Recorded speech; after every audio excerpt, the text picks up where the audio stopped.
Welcome, Chris. Welcome back. Why, thank you. You've been on the podcast. I know we did Once.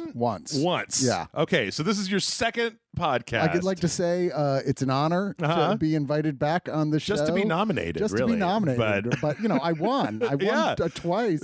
You like me. You really like me.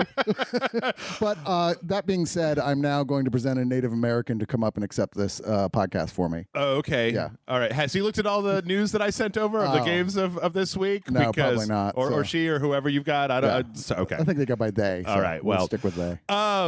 Well, we'll just go with the format. We'll just go with what we got. That's fine. I can do it. I watched the videos. Excellent. Welcome back, everybody. Everybody else that is not Chris to the Rage Like Podcast. You're Rage Like Time, Jeff. I'm Chris. And we've got a whole bunch. It's kind of this end of April is kind of a busy time, Chris. Like there's a lot of like shows and movies and new games coming out. Well, it's pre-summer. So, it's like the pre-end, except it's the prummer.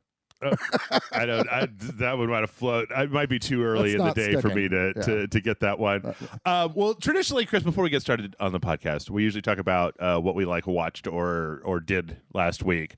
Now, I have not got a chance to watch the Mortal Kombat movie, but you just told me that you did get a chance to watch the Mortal Kombat movie, and you have feelings, you have complicated feelings, or uncomplicated feelings. Not complicated. No, I know people are going to come to me. We even addressed it with the podcast review for it that I'm editing for one of us right now. Yeah, but.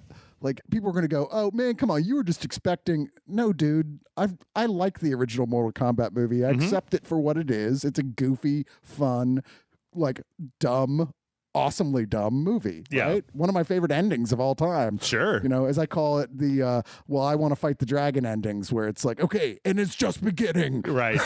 But we're not going to show this action scene. At the end of the Super Mario Brothers movie where Peach comes in and is like, oh, you guys won't believe what happened. We got to go back, Marty. And then it's just not another movie. But this is a mess. It's a complete mess. The CG is not very good. The fighting is poorly edited. I don't know. I am certainly not knowledgeable about the games because my hands don't work properly enough to play Mortal Kombat and fighting games. Fair enough. With an ex-girlfriend who used to beat me by literally just kind of swinging the controller around the air and bashing it on things. And I'm like, but I know the combos. How is she winning?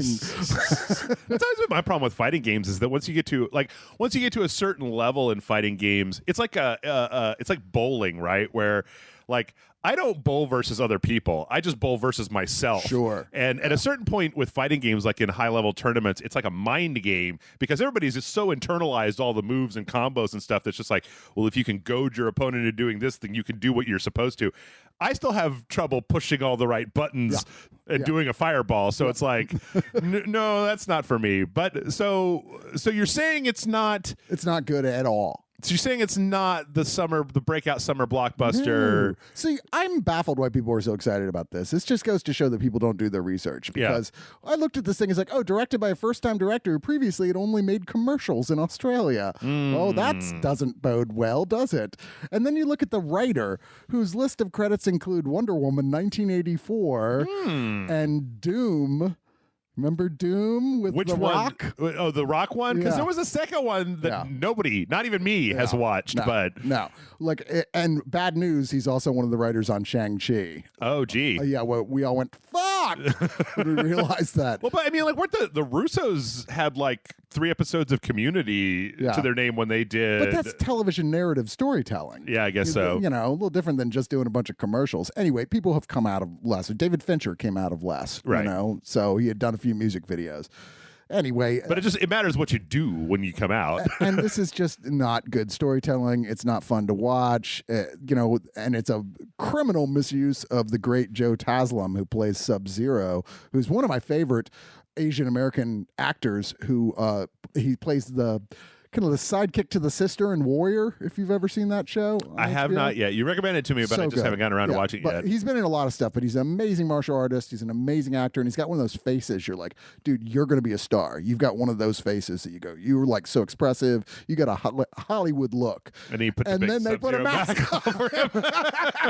No, that's weird because there actually is a Sub-Zero who doesn't wear a mask, right? Like the original Sub-Zero's brother, after he gets killed in the first tournament, takes over as Sub-Zero, and he's got a big scar on his face. Anyway. Okay, fair. But I didn't like it as long and short of it. Listen to our review on oneofus.net. There you go. Yeah. And I will have thoughts on it, I'm sure, at some point. But because I'm a week behind, I have thoughts on Nobody this week. I just saw that myself. Yeah. I thought it was okay. Yeah, I'm kind of with you. I felt like there's a spectrum of this type of movie now where it's like John Wick is on one side and The Equalizer is on the other, and I kind of like both of those. This is the movie that kind of fuses those two things together. Yeah. Like it's definitely a fusion between those with a little bit of like the first Die Hard in terms of the character really pushing for him to be this sort of everyman type of guy, at least at first. Mm-hmm. I mean, I thought this was going to be a falling down type movie for a little bit. Mm-hmm. I can see that. And then it does all this stuff about like toxic masculinity, and then he's like, fine, I'll just kill everyone because I'm the best killer alive. And I'm like, oh, so did you have a point? Because I think if there was one, it got lost somewhere in the proceeding. I'm not going to go into it, so it's not like a big spoiler, but like the end of the movie also has a fair amount of kind of Home Alone-ish cartoony kind of stuff where it's like, well, that was like The Equalizer. That's what reminded me of The Equalizer. Yeah, because all the traps. The beginning was really gritty, and like there's this fight on this bus that's just super serious, very intense, super serious and dark for the first almost half of this movie. Yeah, and then it's just a big cartoon show. Now that being said, I preferred the cartoon show part of this movie. At least it's fun to watch, and you get to see something you never thought you would see in your life, which is Bob Odenkirk, the RZA, and Christopher Lloyd murdering hundreds of Russians like total badasses. Like, who knew that this is the thing I wanted? But I did, in fact, want that. Yeah. So I guess I was left like, I was like, it was okay. Yeah. It is where I landed, because after I got done watching it, I went and rented John Wick and watched it again. And I was like, oh no, this is far superior. Agreed. As a concept. Yeah. Like, even just, I don't know, like Bob Odenkirk is acting his ass off, and I like Bob Odenkirk, but there was just more. I think there was more gravitas in John Wick. Oh, there is. Before one thing, John Wick like has a tone and it sticks to it the entire film. Yeah. Like it knows what it is. It's this crazy mythology of assassins that's wildly stylish. And I don't think nobody ever knows completely what it wants to be. Yeah. Even though they've now saying it might be in the same universe as John Wick. We're like, really? Because that's going to be a hard sell. Well, plus, the thing, we have to get to the news after this, but, we're actually going pretty quick here. So when I watched John Wick, I was struck by something that I've been wrestling with for a long time, and it was like, why do I not like John Wick 2 and 3 as much as I like the first one? And it's because the guy kills his dog. Yeah. Right? Like all the rest of the movies have this nebulous concept of I don't want to go back to the life and like what's going to happen and blah, blah, and the future and my fate and whatever. The first one's just like, that guy fucking killed my dog. And I'm going to burn this town down to get to the guy that killed my dog. And I'm like, John, I am 100% on board with your feelings and your... It's more simple. It's more straightforward. Right. And the second two do the same thing that the Matrix sequels did, which is like, let's overextend this mythology to a point where it's kind of absurd and get into characters philosophizing about what they're doing. But as opposed to the Matrix sequels, the one thing I will say is that the two John Wick sequels still have some of the most amazing fight scenes ever set to film. Where you're like, wow, that's incredible. There's a fight with Ruby Rose in the second one that's on a subway car, I believe it was. It's tremendous. Yeah. Yeah, like really good. I don't remember if it was a subway car, but in my head, that's how I'm remembering. I think that might be the problem with Nobody, is that like I don't think that there's a clear revenge object. It's more just this nebulous like these guys are trying to hurt my people and so I'm going to hurt their people, and there isn't like that catalyst. There isn't I'm not saying that like I wish his dog got killed or his cat or whatever got killed. No, we don't want to kill any dogs or cats. I don't want to kill any dogs or cats. But there's, it's just kind of traditional storytelling is like, this kind of like regular guy snaps and becomes murder revenge machine works better when there's something that we can all grab onto as like, yes, revenge for that. And I just didn't feel like there was enough. This was more just like, I really want to hurt somebody, and I finally found a good reason to just start hurting people. There's a germ of something really interesting going on in there, though, with how he, as we discover, he really is maybe the most dangerous assassin killer alive, right? And gave up everything because he didn't want to be the most dangerous assassin killer alive, which is, of course, very similar to John Wick in that sense. But this focuses so much more on that even as he's going through this, he's coming to terms with this own bloodlust that he has and feeling resentful that he even has it and trying to go through things the right way. But that's never really explored in a way that makes it super interesting or motivational for the character. It's almost an afterthought. Yeah. And then later it's kind of played for laughs. Yeah. Also, there's some weird, I don't know. There's some stuff missing about like his family. Like there's some context to the family that we get like just a little enough so that you're not like, what the fuck is even going on here?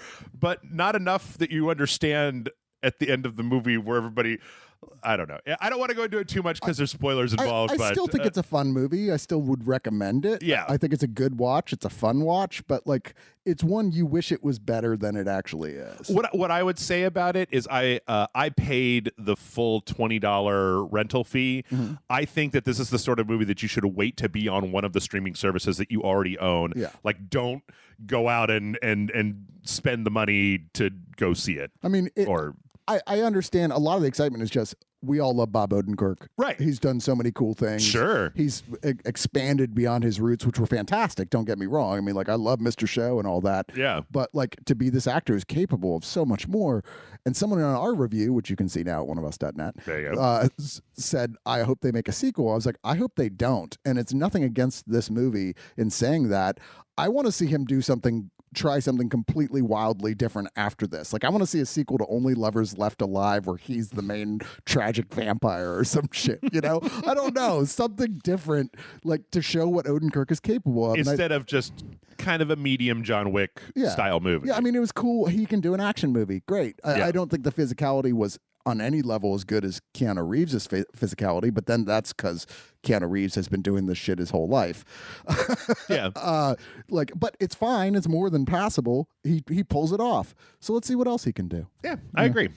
Well, speaking of seeing what things can do, we had a big Oculus Showcase this week. We sure did. To see what the Oculus can do, and the answer is it is a lot like nobody. It was fine.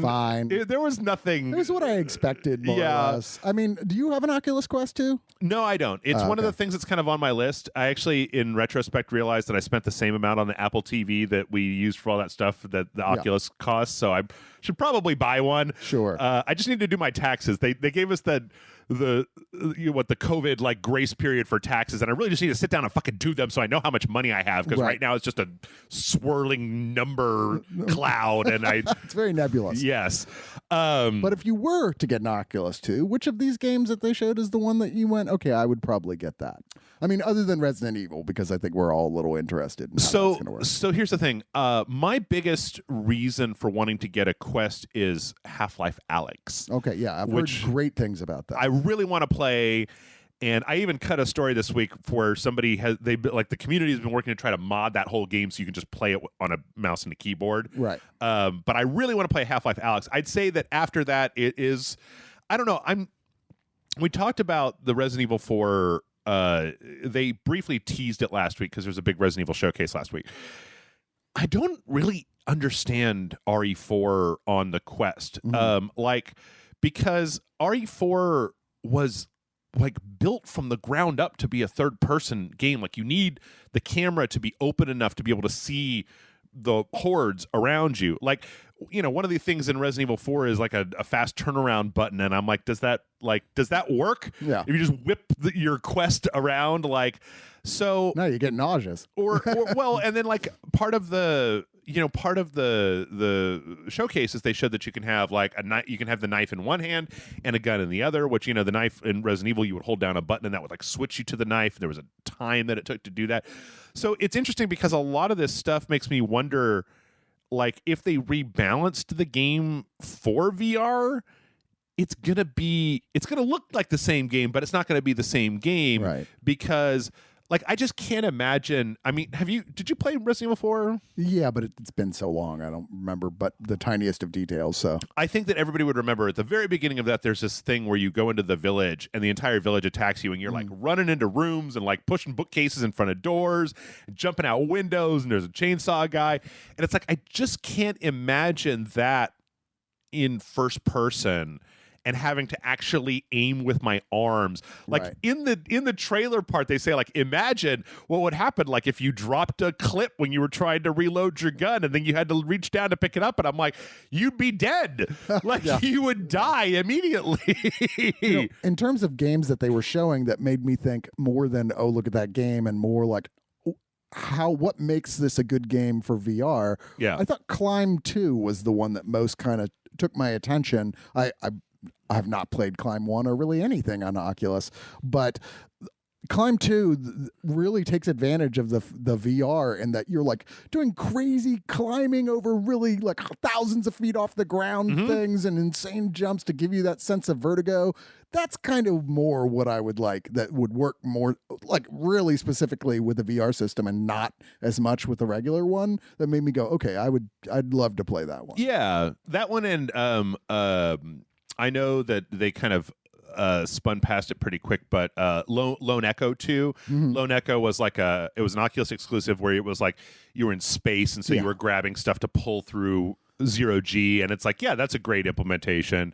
And there's a lot of stuff in here I'm like, I hope there's a non-VR version of. Like, I like World of Darkness, so they showed a little bit of the Wraith game, which is the most unexplored variant in the World of Darkness. It's basically, you could be vampires, werewolves, or, ghosts, I guess. And so that's their ghost game from World of Darkness. And I'm curious, because like I never even I played a lot of the tabletop RPG of those games, and I never played Wraith. I always wanted to, so I'm like, okay. And I love horror games, and there's something more intrinsically spooky about ghosts than there is about vampires or werewolves. That one was one of those ones where it reminded me that I can't. Horror VR games are they're too much. They're too much for me. I'm too much of a wiener to play those. Don't worry, I'll come over and play that one for you on the show. You can just comment. Hell, Amanda and I played this game a little while back where it was just like you're in this like kind of abandoned house and everything is really spooky.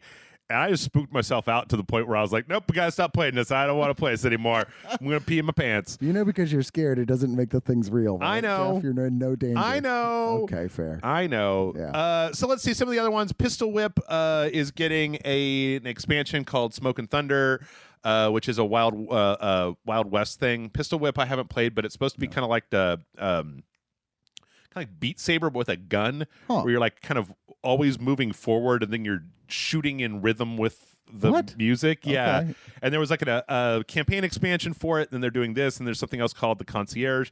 The Warhammer 40K Battle Sister is getting a new level. A lot of people are excited about that game in particular. But I know Warhammer has a whole cult. Yeah. People who just love it. And literally and figuratively. I have zero experience with it. And I keep seeing, I have PlayStation now, and there's like 2 or 3 Warhammer games on there, and I just haven't downloaded them. Maybe I should, maybe I shouldn't. I don't know. Necromunda Underhive Wars. Stuff and like that. I don't know. But like, I haven't played. I figured it's like rich enough of a mythology that I won't know what's happening. Yeah. But yeah, I've heard already people talking about this particular game and going, oh man, I'm so excited. And admittedly, it looked cool.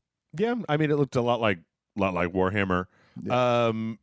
Let's see. Vertigo Games that did Arizona Sunshine, which is actually one of my favorite VR games. People rave about that. Is making a game called After the Fall, which seems like it's Arizona Sunshine was a bit of a zombie comedy. But this one appears to be very similar, just kind of like gunplay, lots of big hordes of enemies, except it's in like a frozen like wasteland. Post-apocalyptic, as you would assume. Yeah. From the title. Yeah. And it's also a 4-player co-op, which I've never actually played VR multiplayer games. No, I didn't even know there were VR multiplayer games. There are a lot of VR multiplayer games. Okay, well, yeah, like, this is how little experience I've had with VR. Very little.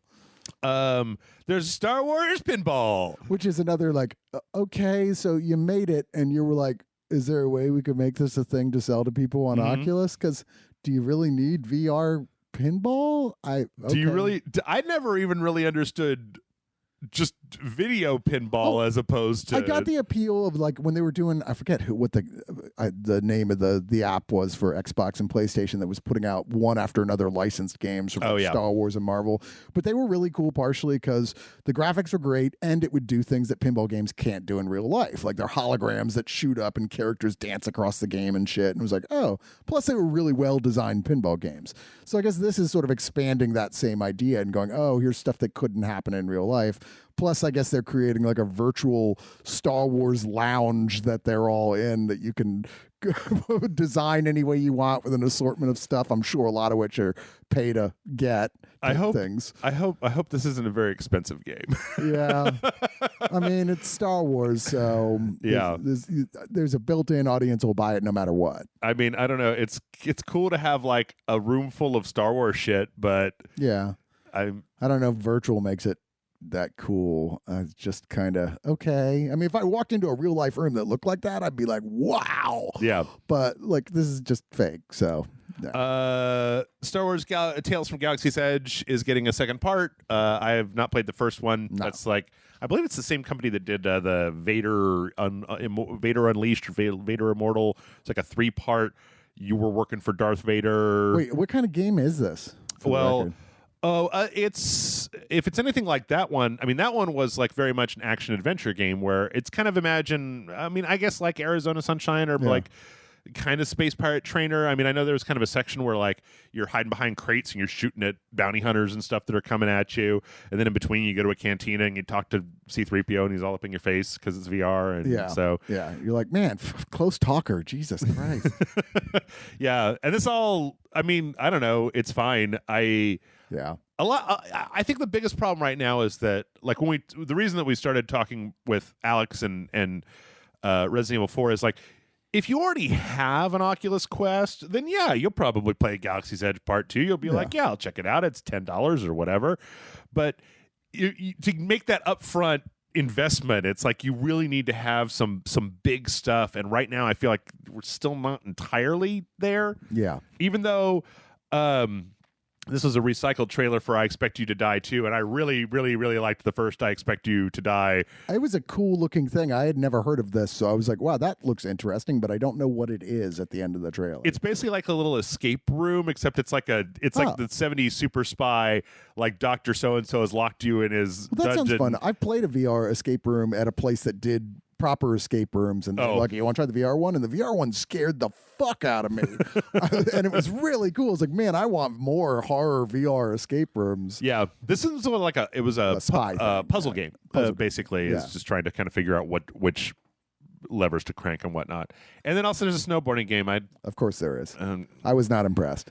Oh, I don't know how you do it. Snowboarding you do with your feet. Yeah. The same thing. I guess you tilt your hands and like you would with poles or something if you were skiing proper. Skiing would make sense, right? Yeah, maybe a little more sense, but I was like, okay, sure. And the graphics weren't great. I was like, it's fine. Yep. Yeah. Like I said, I thought the Climb 2 looked much better for also being an environment sort of immersive experience, and I was impressed with what they had to show there. Oh, and then there was this Walking Dead Saints and Sinners, which I actually thought looked like it could be cool. Yeah. It was like, I mean, we're all a little burnt out on the Walking Dead series because it turned kind of lame, but I never started, so I don't have to be disappointed. Yeah, I mean, it was fun for a while. It just kind of like, okay, enough. But I mean, this is like a zombie killing game. The graphics were really good. It looked kind of cool. I was like, oh yeah, I'd give that a shot. I've generally heard that this Saints and Sinners Walking Dead game is good. Okay. I've heard just generally positive stuff about it, but it's the sort of game that works really well, right? With zombies, where you don't have to put a gun in each hand and then you're shooting a bunch of zombies and you're like, hooray! It's like I'm right there shooting zombies. So that was it. I mean, the biggest thing I think was definitely the information about RE4. Yeah, that was definitely the longest thing that they spent the most amount of time on. but nothing that really like just blew your hair back. Yeah, agreed. But you might have got your hair blown off by Call of Duty Warzone that finally got nuked. This has been, I don't know how much you follow this Battle Royale stuff, but not at all. I have one friend, JC, who plays it obsessively. Yeah. And that's like all he posts is videos like, oh my God, can you believe I pulled off this sniper shot? You know, that kind of thing. I'm like, yes, good for you. But yeah, I mean, obviously I played the previous Call of Duty games and I knew this existed, which I guess now is free to play. Yeah. But it's spun off into its own thing. So I guess that like there were two main places to play and they blew up one of them. Yeah, it was kind of like they so the big thing that Fortnite started was having the map change and having there be a meta story that then ends up culminating in events. So like in Fortnite there was an event where everybody was on the map and like the map got sucked into a black hole vortex and they shut the servers down for 2 weeks and then rebooted the whole thing. Oh, weird. So and it's a way for them to basically refresh the map without and to draw people back in and keep it from just being a slog, and then having this weird meta story that everybody gets into. This one, Verdansk, there was like a missile silo that like people couldn't get into for a while, but they like found it on the map because there's these huge maps, but that people go and play these multiplayer deathmatch on. But they have like little things sometimes for people to find. Yeah, there is story. Yeah, but you have to search for it. Yeah, so there was actually a big event where people were on this map fighting zombies, and then like because the Call of Duty has its zombies thing as well, course, yeah. And then there was like a kind of a radio transmission about it's too much and we're just going to drop the nuke on it, and so they did, and they blew up the whole map, and then everybody had to move to the second map. And then they finally rebooted into the long-awaited Verdansk 84 which map. is a prequel, I guess, of the same territory, right? Yeah, well, Verdansk was like the Verdansk map was like this big Soviet-era, broken-down, kind of abandoned area. And then, like, the last Call of Duty was Black Ops Cold War, so it took place in the 80s, and then there was all this stuff about how that was going to be added back in, and so that's what's essentially happened here, is that they've refreshed it to be in line with the 80s aesthetic from Call of Duty Black Ops Cold War. Oh, jeez. Warzone, Black Ops, Cold War, Verdansk 84. So many like signifiers you have to mention to be clear which Call of Duty we are talking about. But it's kind of interesting because it's like, you know, the map was like I said, it was like this kind of broken down Russian like place. Well, in the 84 map, like the buildings are new and everything looks better and it's less like busted up and broken down. Have you played Warzone? I did. I played it with Jason Murphy because he plays it all the fucking time. Doesn't that make sense? We did a couple of videos for it. I am really bad at Battle Royale games. Yeah, me too. Like, I mean, they can be fun for a little while, but I quickly figure out how bad I am compared to everyone else. The thing is that it's like playing like basketball, right? Like, if you play a game by yourself, you're playing, you know, basketball. Like if you got a hoop set up, you can just go out in the street and fucking throw hoops, and you're like, "Hey, I'm playing." Yeah. And then if you like go down to, you know, the local, and try to play against the people there, you're gonna get your ass stomped unless you devote yourself to going down there and doing it all the time. Well, I mean, I'll play horse. Yeah, yeah. So yeah, I mean, it seems really like a good thing, and I'm kind of happy that Call of Duty got their own battle royale because clearly the other in Fortnite was dominating the field for a while, and they did some cool stuff. Like when you die in this one, if you watch this trailer, like when you die in this one, you go to the gulag, which is essentially like just this little prison, and you have like one-on-one melee fights with other people, and if you win, you get a chance to go back into it. So it does have its own flavor. And they've been adding and adding and adding and adding to it for like years now. So it's pretty robust. I'm still not going to play it, but, you know, seems pretty cool. I agree with my friend. If I was playing this, I would totally be that guy who's just the super long distance sniper hidden in a bush somewhere. Otherwise, I'm just going to die. Yeah.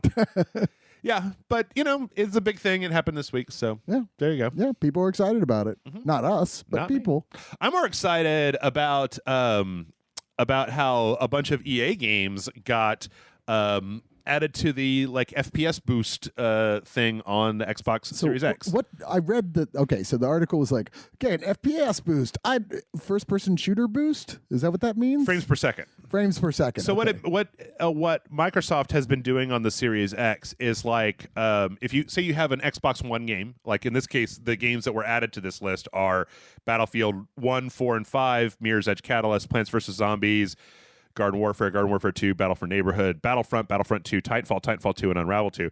So those games, you can run them because of the backwards compatibility. But what Microsoft has done, which I think is, I've just been raving about this because I think it's incredibly smart, is that because these new consoles are more powerful, as long as the game's engines support it, they basically have put out this option where like Titanfall 2 used to run at 30 frames per second, and now it runs at 120 frames per second. So obviously looks and plays considerably better. Right. It's basically just boosting games you already have. Sure. And then that combined with Game Pass is because EA just rolled their entire catalog into Xbox Game Pass. So if you have the EA subscription, I don't even know if you still have to have both of them. Anyway, all these games you can download you don't have to buy them, right? Or you don't have to buy them for full price. You pay for Game Pass. So, it's kind of cool they're doing that. I wish PlayStation would have backwards compatibility more and would do that. But okay. Yeah, well, I mean, the PS5 plays PS4 games. Yeah, and they're not upgraded, right? Or like a tiny bit. A tiny bit. There's not as much focus on the PlayStation as there is. It's interesting.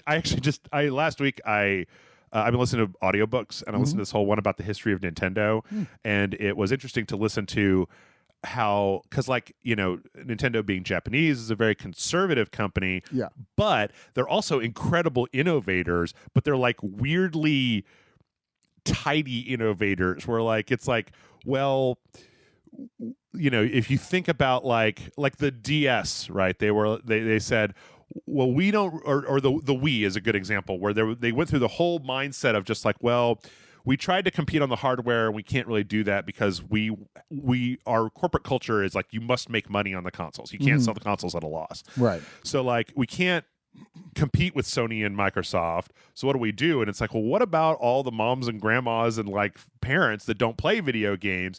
And then how would you get them to do that? And it's like, okay, well, you don't give them a controller because that doesn't work. So they make the Wii based on how do you get people who don't play video games to play video games? It worked. Everyone I knew, that may be the thing that drew more people into first starting to play games who considered themselves too old for it or possibly too feminine for it in some way, some circumstances, to go, I think I actually like games now.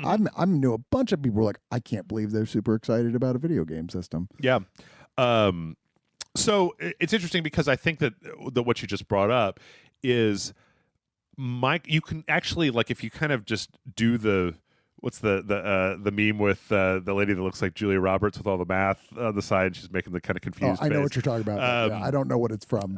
Some network detective show. Yeah. And it's like, if you do that, you can really start to see like where Sony and Microsoft aren't battling for supremacy in one field. They're gone off in completely different directions. Sure. They're like, Microsoft's whole thing is like, we're going to give you as many ways to play games as humanly possible. We're going to give you we're going to upgrade your old games. You're always going to be able to play them. You know, we're going to get to it, but Sony just had this whole debacle where they were going to shut down the PS3 store. And like Microsoft. I have thoughts.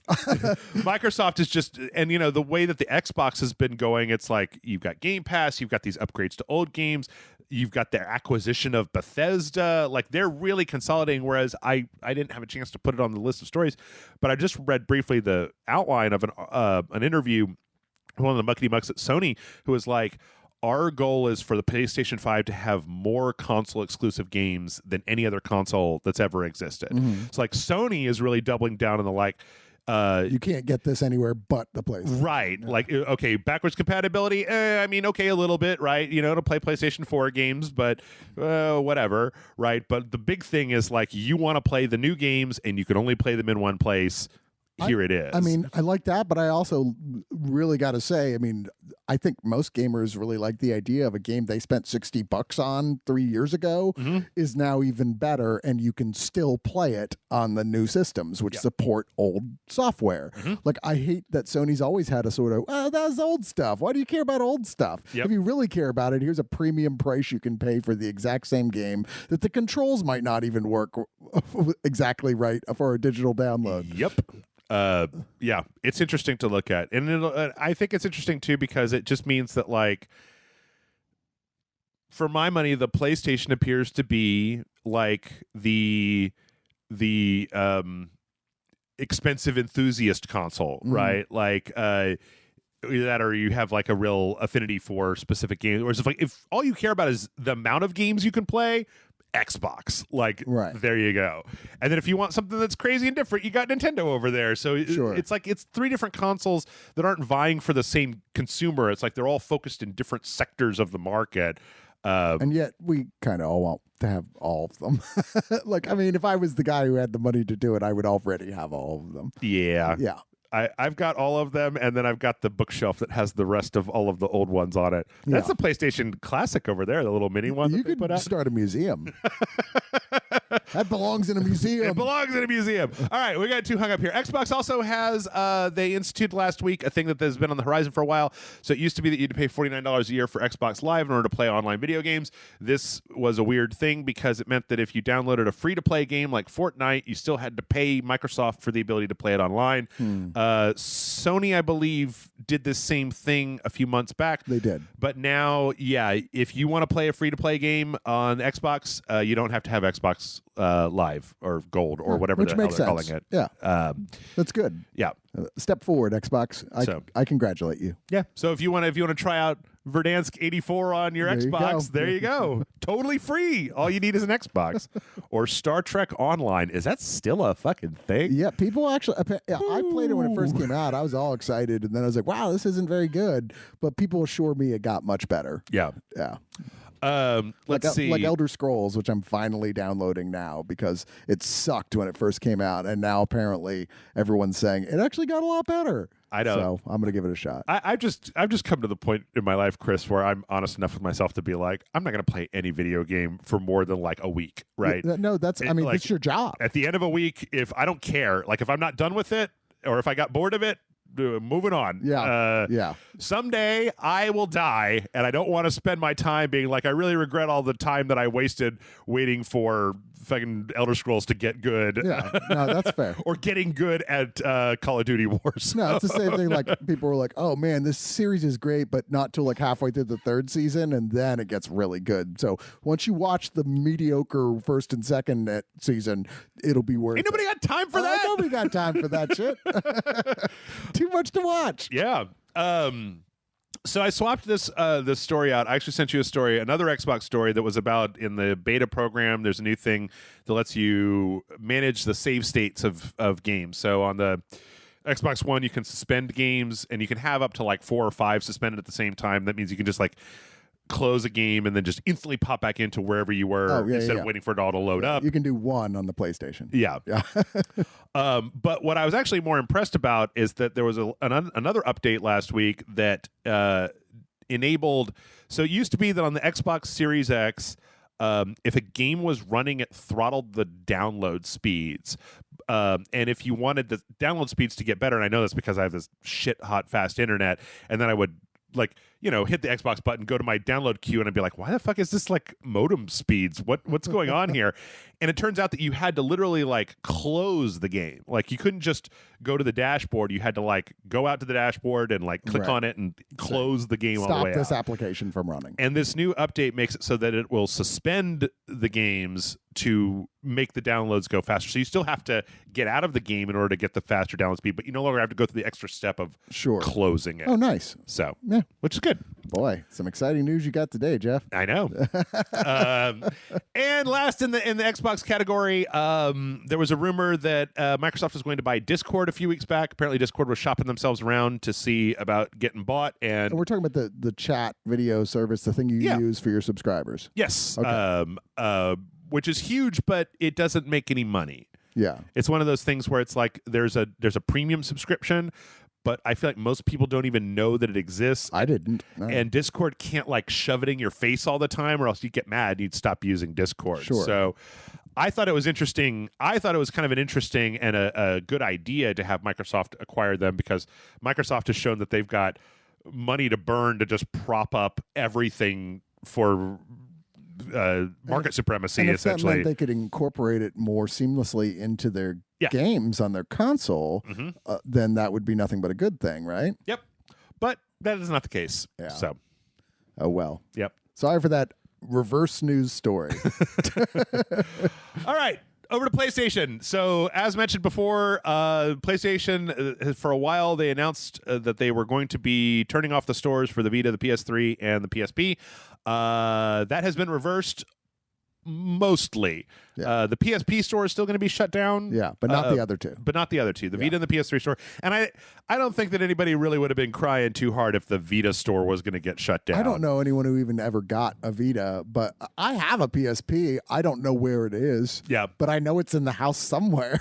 I have two PSPs. I just was like, I remember being very excited about it for a very brief period of time. In fact, I used it more for when I was going on trips to watch movies on it than I did there you go. on anything else, because you used to be able to buy the UMDs. Yeah, UMD movies. And then when it stopped being popular, all those things were super cheap. You could get them used everywhere. So it'd be like, well, $5 for this movie? Fucking sweet. Yeah. Like, yeah. But I think it's a great idea that they're keeping specifically the PS3 store open. I was upset about it. I recently have been messing with mine again and like going, you know what? There's a lot of games I either never finished or just never played. You know, I mean, you've got a library of like old games. I'm like, Jeff, let me borrow this and this and this. But, you know, it's cool. And then I was like, oh, well, I want to have this so I can also use it as a media server. And the store was constantly down. Yeah. Right. And apparently because I guess they were not really paying much attention to it, but them drawing attention to it like this makes me wonder, maybe it's like, because they're not going to keep it open forever. That's definitely not going to happen. But I would love it if it's there. Okay, here's our last push to make some money on this system. With like, we're going to sell you a bunch of fucking digital games for this thing for cheap and like bundles and stuff. Yeah, I think that it's the sort of thing where, I mean, like they came out with a statement where they were basically like, well, we did this because we didn't think that it would be profitable. We didn't think that anybody would care. And then people made it clear that they really did care. And so we decided, okay, I, for one, see my biggest use for the PS3 is that there are a shitload of PS1 and PS2 games that you can play just like perfect emulation on the PS3. You can just straight up download. Even without a backwards compatible one, you could just, they put a lot of PS2 games on the PS3 store, and most people don't know this. Like, over the years for the Asylum, we've done like, you know, there was like a Clock Tower and Siren and stuff like that. And those PS2 games, you can just go buy them for $15 a pop off of the PS3 store. So I'm glad of this as well. There was part of me that was, you know, there were a bunch of articles that were coming out about like, here are the 10 games you need to definitely go get before they shut down the PS3 store. And now I'm glad that I don't have to scramble to do that. Yeah. Go back and play Gex the Gecko again. Yeah. Yeah. Or what's the one? Tokyo Jungle. You know I don't think I played that one. Like you play as like a little, like, it's like post-apocalypse. There's no humans left, and you play as like a little Pomeranian that's like fighting other animals in the ruins of Tokyo. Yeah. Wow, I didn't know about that. Yeah. Let's see from there. Sony also rolled out last week in Poland, briefly, a PlayStation Plus Video Pass, like, which I don't care about, streaming service. We can get movies from everywhere. Yeah. Why is this exciting? I don't know. Well, I think it's exciting because, Sony. Okay, so first off, Sony announced that they were shutting down the video store because no one was using it. But what I'm hoping is if this eventually just gets rolled into the PlayStation Plus subscription, that it's like, well, if they roll it in, sure, but at the same time, read the fine print. It's like, yes, and you get all the Sony movies. Are you telling me you don't want to watch Venom? How many Sony movies can you name that are not easily available all over the place that you're super excited to own? I like this part. This is a Game Informer article. It says the service in question includes an added benefit to PS Plus membership, allowing players instant access to movies under the Sony Film umbrella. Films included in this service are Bloodshot, Venom, and Zombieland Double Tap. Which the third one I really liked, actually, but even so, it's been out for a while. You can get it almost anywhere. I watched Bloodshot is terrible. I watched Bloodshot. It was stupid. It was so stupid. But then I was rooting for it too. I was like, "Come on, Bloodshot, you can do it." But no, I owned the comic. I read Bloodshot from when it came out, and I was just like, was that Valiant, right? Yeah. So that was the attempt to make a Valiant crossed over universe. Like that was the first movie in a series of films that were planned to create a Valiant universe. Oh, there were a whole bunch of them. Magnus Robot Fighter, it was Solar Man of the Atom. Absolutely, all that stuff. I mean, you could go down a rabbit hole and read about what the plans were that I can only assume are scrapped now because Bloodshot did not perform very well because it's a total piece of shit. This is the second time this week on my on Rage Select that Valiant has come up because Michael and I, they re-released the Shadow Man video game, and we played it, and it was not good, rough. Yeah. Well, I mean, I could definitely see where, like, when it came out, why people would have been fascinated by it. In any case, they did this crazy test in Poland, and they won't say why it was in Poland, but apparently they have a big install base there. They're trying this out. I really wouldn't be surprised if 6 months from now it's like, oh, here it is. It's an extra $5 on top of PlayStation Plus to get access. Sony owns all those movies anyway. I mean, might as well add it to the Plus membership. I think less and less people are even bothering with the Plus right now. I mean, I got Now, and I'm like, why do I even have Plus? I don't even play a lot of extra online game stuff. So I feel like for Plus, they've been putting one PS5 game a month on there, which basically justifies the cost of Plus. Which means one less PS4 game. Yeah. I was like, oh my God, they're putting on the new they're not for me. Yeah. Oh, yeah, Soulstorm. Yeah. I was excited and then let down. Well, speaking of being let down, the developers of Days Gone were apparently let down. This is recently, Days Gone director John Garvin was talking on a podcast about how, what do you say? Like, you shouldn't complain if a game doesn't get a sequel if you didn't buy it at full price. Fuck you. It's your fault. Yeah, no, it wasn't your fault. It wasn't that the game wasn't terribly original. Or there are much better games that do the same thing. I mean, I played it on, PlayStation Now. I downloaded it on there and went, okay, I mean, it's fine. The graphics are good. The main appeal here, other than a billion other games just like it, are that you have to ride a motorcycle a lot. Yeah. Yeah. And they do zombie hordes, which I guess weren't a thing in the other zombie games. There's a few, there's but an algorithm for it. Yeah. I'm like, okay, but it's not.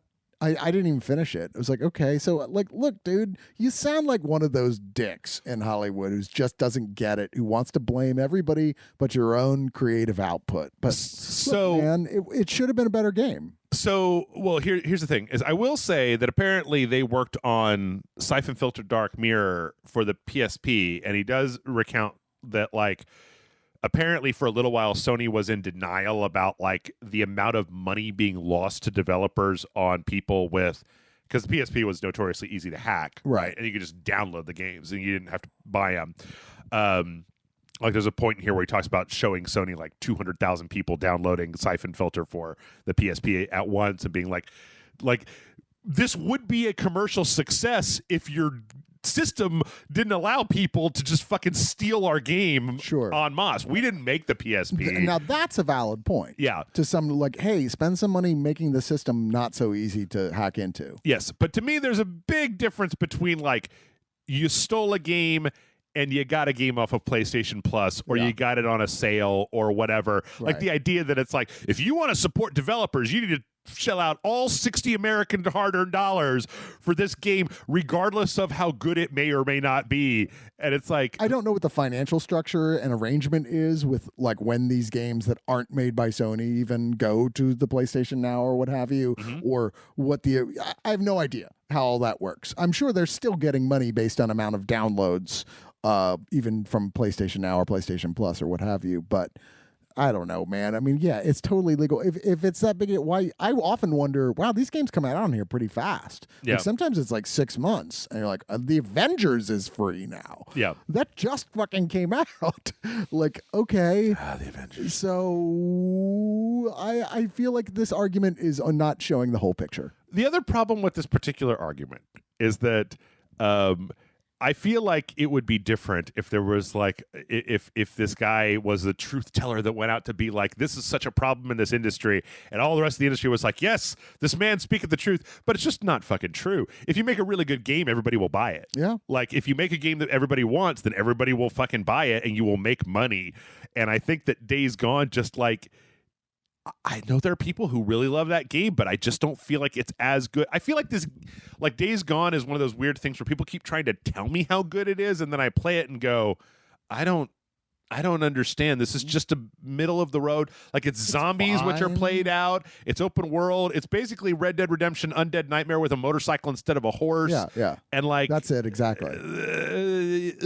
Which is fine, but we already did that, and it was cooler when it was like Old West and a horse. Right. Like, I'm like, it's fine. It's not like there's anything wrong with the programming or being glitchy. It's just but it's only fine. It's not exciting. It's not exciting. It's adequate. It's adequate. There you go. Wow. So faint praise indeed. It does what it said. It doesn't format your hard drive. It will not sleep with your wife. Speaking of sleeping with people, everybody wants to sleep with that tall lady from Resident Evil, and apparently the internet got really mad last week because this YouTuber did this video where he basically took her height and estimated her BMI and then like calculated how many how much pressure, how many pounds per square inch you would get by getting stepped on from the high heels you would of die. The person, and you would die. Like there's a giant did we need a video to tell us that? There's a thing where he puts a bunch of weights on like a nail basically that's like the shoe, the little heel of the shoe. When I watched that video I went, yeah, I mean, she's hot. She's designed to be kind of hot, but she's designed to be hot and then terrifying, and that worked on me. I'm like, man, she's hot. And I'm kind of a breast man, so I was like, all right, I like this. Yeah. But then I was like, okay, no, I don't. Why would you want her to step on your head? What is wrong with you, world? So, I think that this part is, but this is just the setup, because I actually watched this happen online, where this guy and his video got a lot of really weird internet hate where people are like, don't you tell me who I want to step on me. I know who I want to be stepped on by. Don't fucking gaslight me into telling the fictional vampire lady to step on. I'm like, what is happening here, internet? Like, I mean, isn't that what? At least once a week we have to ask that question and go, wait, what? It's starting to get, is it just me, or is it just like every other day now where you're like, internet, are you okay? Do I need to call somebody? Yeah, the WTF factor of the internet should have its own law of like the same way it is with like technology, where like the way it doubles every so often. Yeah. I forgot. I think it's Godwin's law. I think Godwin's law is when you mention Hitler, right? Is it? Isn't that Godwin's law? I don't know what Godwin's law is then, but like you know what I'm talking about. There's like an actual like they've done an equation. Yes. So I think that's happening with the internet right now. Where soon it'll be every 10 seconds, so it'll be some new. You just have to put your. Fuck? You just can't even look at it. You can't look at it, Marianne. Like you just have to put your hand over your eyes and be like, "Are the sports scores loaded yet? Because I don't want to read about anything else." Yeah. So here we are. Moving on from there. Last week we had a story where Outriders that you and I played had. You remember that one with the third-person action game where I turned into a rock guy and punched people? Those of you and I played that. I don't, but right? Okay, yeah. It's kind of like Mass Effect. Did I play that? You sure I was on that? It's like we were on a post-apocalyptic planet. Oh, yeah. Okay, I remember now. Yeah. So it's had this bug recently where people's inventories have just been getting wiped out. Oh, that sucks. Especially for a game that's all about getting like good purple loot for raids and stuff. So people are naturally pissed off. Yes. And so they've been scrambling to fix the problem. Last week we had a story where the patch was actually making it so that new players were having the problem, which was not great. But we now have a story where if you did have that problem, apparently they're going to replace your lost loot with loot that is rolled at like the top tier of numerical like stats. Right. Basically. So it's going to work out good. Hopefully for most people. Yeah. And it's going to be factored on your level. Happy ending. Yeah. And all that stuff. But apparently it still isn't done yet. So. Wow. So everyone right now is like, okay, fine. I'll play Outriders again once I get my God loot. Yeah. I don't know. I feel like Outriders is a problem. I don't feel like it's bad. But I mean, there's some folks in the Discord that are playing it. And one person is like, I finally got to the point where I'm trying to play it single player, and I finally got to the point where it's like you can't beat this boss by yourself. Like there's too many things. You have to go get other people, and it's like, well, That's the problem with these online games is they pretend. Yeah. But it's not. That's a stopping point for me with any online game where you can't do it by yourself. Well, then I guess I can't do it. Yeah. Yeah.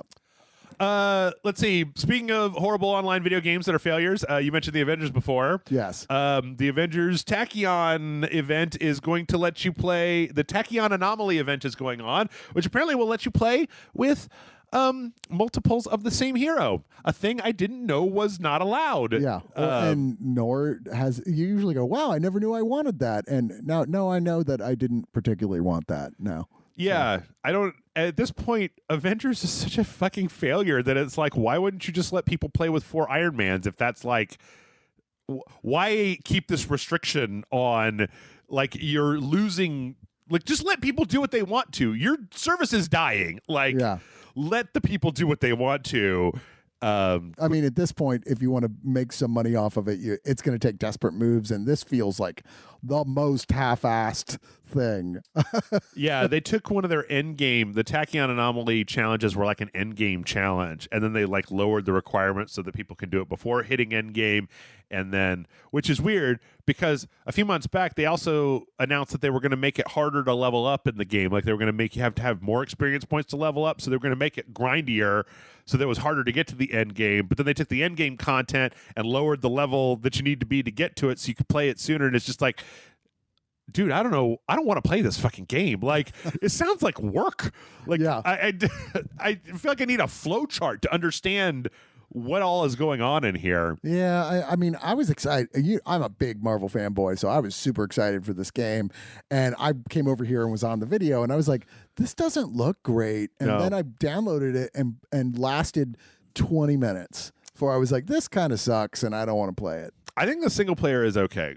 I was thinking today about how I really wish that somebody had made like a third-person single-player game and make it so that like every level you play is a different Avenger and there's different mechanics, you know, depending on who you're playing, like you would, and then like have them come together, make some more missions where you can choose between the ones that you want. And you know, how cool would it be to have a game where it was like there was a level and there was an objective and you could either like break in the front with the Hulk and like rip the walls off, or you could like sneak in the vents as Black Widow and fucking do your little thigh spin kicks on people and throw them around. The secret here is that it should be more about splitting into different stories based on a player's want to do that. Like, I love this character. I'd like to do a story that's more about them, and like the way it works in comic books. So you're like, okay, if you go this way, it is a DLC, but there's a whole other side story, big game event that you can do if you want to find out what happened to the Hulk and the Abomination, you know? So the problem that I have seen so far with it is they had this big, you know, they had the Hawkeye DLC that they put in, and you went to the Maestro future. But the thing is that you were still fighting fucking aimbots. It's still the same shit. And it's just like, well, like you can make it look different, but if it plays exactly the fucking same, make the side stories all made by Telltale. I honestly think that the first thing they need is diversity of like challenge types. Yeah. Is that they need like scrolls and dude, fucking. Hasn't this been a reoccurring problem in a lot of games like this, where it's like, dude, it's just all the same. You're like, oh look, different environment, but it's still the same shit. Some games like Destiny has finally managed to start breaking out of that mold. But even Destiny, when it first came out, had like 4 different factions of aliens that you were fighting, and they fought differently. Yeah. Like there were the robots where their weak point was the middle of their stomach instead of their head, and so you would just instinctively shoot them in the head, and they would get more powerful. And it's like, oh, okay, I've got to adjust my tactics. Or they come in like Borg waves, right, as opposed to these guys that are more monkey-like and they hide behind stuff. Whereas this is just like 18 different varieties of fucking aim. Yeah, and it's like there's 8 billion Marvel grunt villains. Yeah. Why is it like after you get to like 3 hours in the game, it should be a completely different set of antagonists? Yep. You put in like spider slayers, all sorts of stuff, or like, you know, all sorts of stuff. The Shi'ar could show up. Yes, I mean, or the Brood. Oh, the Brood. There you go. Hey, the Brood. I want to kill the Brood. Fuck the Brood.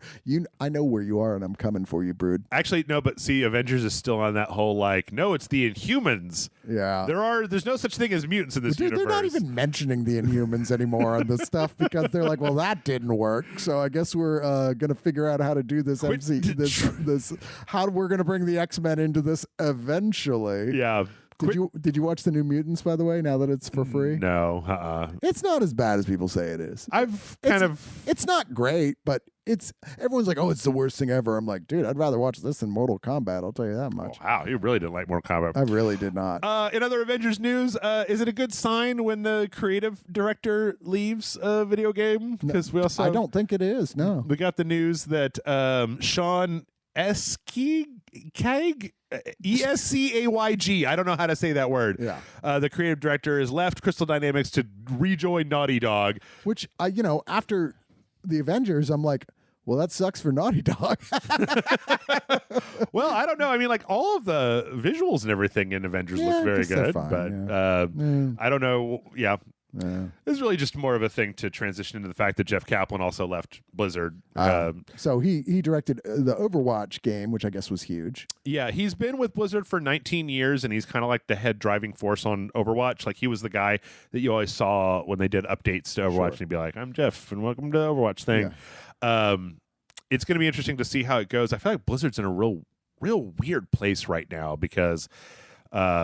Like Overwatch 2 is on the horizon still. They've got the Diablo 2 remake that's coming out, which I'm not even going to talk about. There was a whole thing last week about how they changed some of the animations so you can't see people's asses as much anymore. The internet's like, show me the asses. And I'm like, are you looking at the asses of Diablo? They're tiny. They're teeny. With the tiny little ass. Why would they? Okay, never mind. I don't care. But I was like some lady attack animation where her skirt would flip up and you would see her thong, and now it doesn't. And people are like, ooh, the SJWs are taking my butt shots out of Diablo. And I'm like, are you playing Diablo for the ass shots? You know Google Images exists, and you could type ass into it, and then billions of asses. So many asses. So just endless asses. So many I play Diablo to get loot, not to look at butts. Yeah. Like the Amazon doesn't look as pretty as she used to. And I'm like, she faces away from the camera 90% of the time. Also, in the new Diablo, is that coming out for anything besides PCs at some point? Oh, Diablo 4? Yeah, I'm dying to play the fucking thing. And I'm like, yeah, I think it's only halfway out for PCs as it is. No, it's not out. It's not even out at all? No, it's not out at all. Because we played it at one point, but it was just the demo, right? No. Oh. No. We played something. I mean, there's been a lot of different Diablo. Was it not Diablo? I thought it was Diablo. Maybe it was something else. Oh, it was Baldur's Gate I'm thinking of. Never mind. Sorry. Totally different. Anyway, it'll be interesting to see if this makes any difference. I kind of stopped with Overwatch. I mean, I liked Overwatch. I still like Overwatch, but Overwatch 2 sounds like it's more my thing anyway because it's got a bigger emphasis on PvE instead of PvP. And Overwatch has become that thing where everybody's become so good at it that it's like, I can't compete with this anymore. Yeah, like you were saying with online games, it's fun when it's just a bunch of people at your level playing, but when it's like everyone in there is like God mode level, you're like, okay, this is not fun. Yeah. I still think they should make servers for babies and adults. Yes. People who are like, I am bad at this, and if it looks and says, no, you're too good, we're booting you off the server as an automatic algorithm. Yeah. It'd be like, no, you're lying. I always thought it'd be good if, like, you know how you get levels in multiplayer games, how you'll level up to another level, and a lot of times it'll use that level to determine, like, who you get match made with. Yeah. I think if you lose, you should go down a level. Yes. And then they should put you back with the people. So that way you'll eventually go up and down through the spectrum, and you'll even out at, like, the skill, and every time you get too much, you'll start to throttle up into the next category, and then you get booted back down. Agreed. It makes sense. Why would you do one and not the other? That was why I loved Star Wars Battlefront, because all the hardcore players were like, fuck this game. And I'm like, yay! I can just play with a bunch of babies and like middle-aged men who are like, cool, Star Wars. And we can all just be like, have a good time. Why can't I stop bumping into this wall while you're pressing towards it? Oh. Yeah. I'll just stand behind you until you figure it out. Then we can fight. There you go. All right, a couple more quick ones, then we're going to take a break. Last week, we had a big thing where Rockstar delisted a bunch of Steam games, and it appears that there was some kind of refresh because when they relisted the Steam games, Max Payne 3 and L.A. Noire both came back with all of their DLC for free. Nice. And that's on what system? Steam. On Steam, okay. Yeah. So if you buy, the only thing that L.A. Noire doesn't include is the VR missions. You have to buy those as a separate SKU. But, yeah. No, that's cool. Cool. Yeah, I mean, it's weird they did it quietly. Yeah. Yeah. I don't know. You think you'd make a big announcement? I can't figure Rockstar out. They don't act like a normal game company. They're weird. I mean, I like their output more than I don't, But yeah, they're always been. I feel like they're like a bunch of like people in their games who run the place. They're a bunch of anarchists who are just like, whatever, we do the opposite of what you want. Like I was on my PlayStation 5 and there was this big promo thing about some big event happening in Red Dead Online 2 and Red Dead 2 Online, and I'm just like, what? Does anybody playing Red Dead 2? I mean, they're really playing the fuck out of Grand Theft Auto 5 online. Still, that's a PlayStation 3 game. I know, and it's still one of the most popular online games in the world. Yeah. I still get emails all the time. Look at our huge new event for I was like, that's still a thing? Yep. Yep. Okay, and last but not least, we had the 15th anniversary of Mother 3. Don't know what this was. I read the article. Feel like I didn't learn anything. So I had no idea what was going on. Do you remember a Super Nintendo game called Earthbound? Nope. Okay. I didn't have a Super Nintendo. So. Okay. Well, it's an old RPG. Earthbound. I believe there was a second one, and then there was a third one that was on the Game Boy Advance. And Earthbound might have been Mother 2. I don't remember. But the third one was on the Game Boy Advance. Never got brought to the U.S., never got translated, never got ported or brought over. But in the most interesting thing happened then is, of course, fans went and did a fan translation, and you can download it, put it on a ROM, you can play it if you have a blank cartridge. But what's interesting about it is that, well, first off, it's the 15th anniversary, and the team that did it just put out a new patch that fixed some dialogue problems. And basically just refresh the whole thing to make it a little bit better. But the most interesting thing about the story is that this is the one thing that Nintendo is not litigious about. They've never gone after this group or tried to get it shut down, which almost to me indicates that they have no interest whatsoever in ever bringing Mother 3 to the U.S. Yeah, I was going to say, it sounds like they're like, well, this is not something we look as being an IP that's going to keep building and get super popular again, but there's a little niche of players out there who like it, so do what you want. I don't know, it's weird because Nintendo is really fast to shut down just about everything. Yeah, that's true. But this is one where that's across the board for Japanese big companies too. I always talk with Matt Frank about how Toho is like one of the most litigious companies in the entire world. Yeah. You know, I mean, they are super fast. Like, no, you cannot even say the name Godzilla in something that's not paying Toho money, and even then they've got to triple approve it with a boardroom full of lawyers. Yeah, I don't know, it's strange. Yeah, I don't know. Anyway, with that, we're gonna go ahead and take a break. Okay. When we come back, we got some trailers to look at, and I think that the way that this is going, Chris, we're gonna have time to answer some questions. That's exciting. Doesn't always happen. Are they good questions, or are they like weird questions? Are they like, how big is your dick? Yes, that sort of thing. I say very big. Why not answer that? Both. We'll see you back here in just a minute.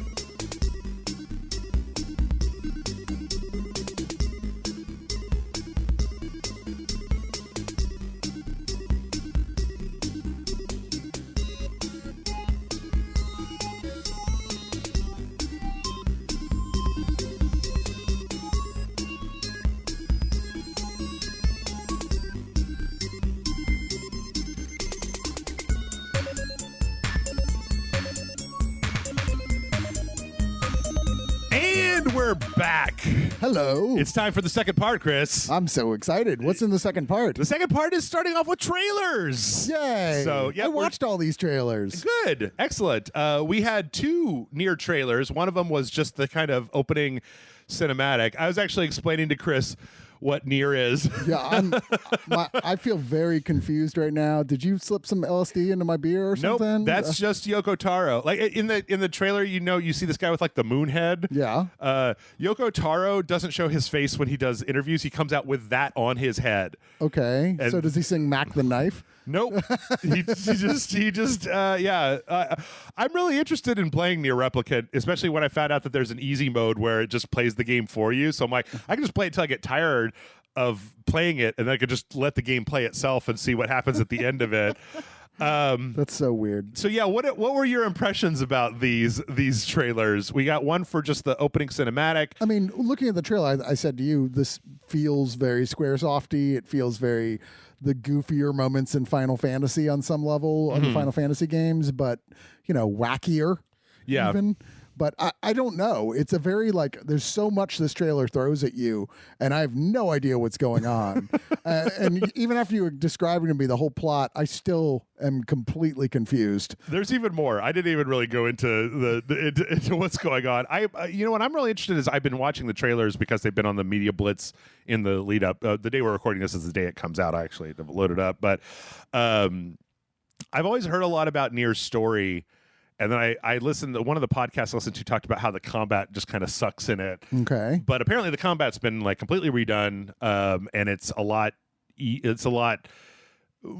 more fun. Okay. It's less of a chore and it's more fun. And so I'm like, well, if you took that crazy ass story that I always wanted to play, I always wanted to see, and you actually put in gameplay that was fun, sure, I would play that game. Yeah. And there's a whole lot else going on right now, but it does look really good considering it's just a PlayStation 3 game that's been kind of remastered and up-resed. No, I think it looks great. Yeah. I'd play it. Yeah. And then we also got a second trailer that there's some additional content coming. One of the big things is that there's an extra dungeon called 15 Nightmares. It's like a challenge dungeon.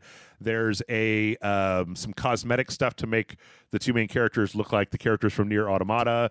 And then there's also going to be another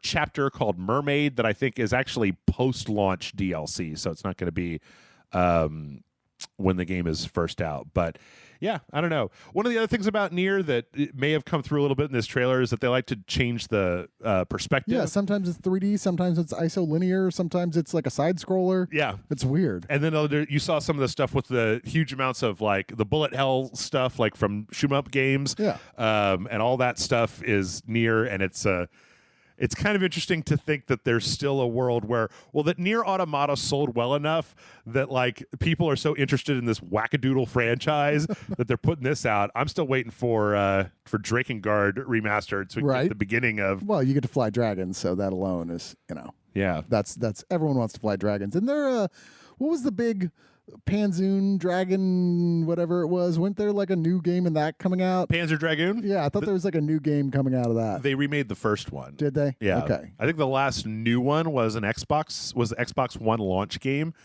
It was full of microtransactions. Crimson. Because I played that original one, loved the shit out of it. Yep. It's you fly dragons. Are you kidding me? I've been waiting my whole life for this shit. The remaster worked real well. I'm still waiting for them to remaster Lair, the PlayStation 3 that had to have the motion control Dragon one. Right. That looked good, but it was hard to play. But played like nutsack. So yeah. I don't know. Next up, I'm not entirely sure when this Necromunda from Warhammer 40K became such a big thing, because last year I believe there was a tactics strategy game called Necromunda Underhive Wars. Amanda and I played it. The official Twitter account for that literally retweeted our video, and really, I think it's because they're so goddamn hard up for anybody to talk about their video game.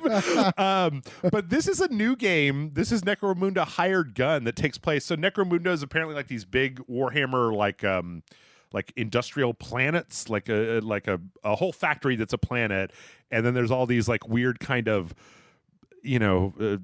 gangs that run the Underhive, and they fight between, and what this appears to be, and what I saw it kind of build as, is that it's kind of you play as a bounty hunter. It's in the Necromunda universe. Looks like Doom. But it's like Doom. Yeah. Which I would play that. Okay. I think that for me, I like when the Warhammer 40K, when the Games Workshop stuff is not strategy, and it tends to be a lot strategy. Yeah. The Total War Warhammer games, which should obviously be called Total Warhammer. I don't know why they do that. Necromunda was a strategy game. It's it makes sense considering it comes from an RPG originally, but still, you're well, what about for those of us that don't like these? You move your guy 3 spaces and then choose which thing you want to set up for your next round. Yep. I'd like to just shoot some stuff. And there's a lot of them that are also multiplayer, multiplayer action games, like the Sisters of Battle, I believe, is a multiplayer game. And so I like this. I really like the idea of getting to go just have a fucking single player game in the Warhammer universe. Sure. And I like doing. And this is the first one they've done like this? I know the last, I think, shooter game was, I think, a Space Hulk game, which I've just not been keeping track of the Warhammer stuff, so I don't know. Well, they opened up the license. There's like a whole extra credits video about how like they did the opposite of what a lot of licensees go, where they're just like, anybody can make a fucking Warhammer game. We don't give a shit. And so they're counting on there being enough that there will be some that are of good quality, and then the ones that are bad quality, people just won't give a shit about or play. Well, as long as you don't, when you meet a new villain, you don't have to spend $350 to buy it and then spend hours of your life painting it, then I think I'm good. I'm not doing that. Yeah, I'm not doing that. Definitely not. But yeah, also there's a dog, and you get to pet it. Aw, I like doggies. I found out you could pet your dog in Monster Hunter. I didn't know you could do that. I've played Monster Hunter. People seem to really like the new Monster Hunter. I really like the new Monster Hunter. Now this one you've got next, I love this. This looks like so totally me. The just die already old people sandbox mayhem. Yeah, I'm like, this looks so much fun. I apparently it looks like what does it look like? It looks like Saints Row, kind of. No, where there's a game this is just like, and I'm blanking on what it is. There's one called Pain, I believe, that was like where you had to launch people. Yes. Yeah. That's what it's like. It was like except with an old dude, so he's kind of like, oh, my arteries. Yeah, it's unclear to me exactly what the point of this game is outside of hurting your avatar old people. I love it. And it appears to have some level of like multiplayer to it as well, where you get to put together an old people crew and run around and do crazy shit, and it just looks so goofy, and also brutal. I kind of like, and lots of some weird surprises throughout it of just bizarre shit that happens situationally. Okay, you have my attention. I'm pretty sure that the initial announcement trailer for this game was a ripoff of like one of Death Stranding's trailers. What? Yeah, and it was like, what is going on here?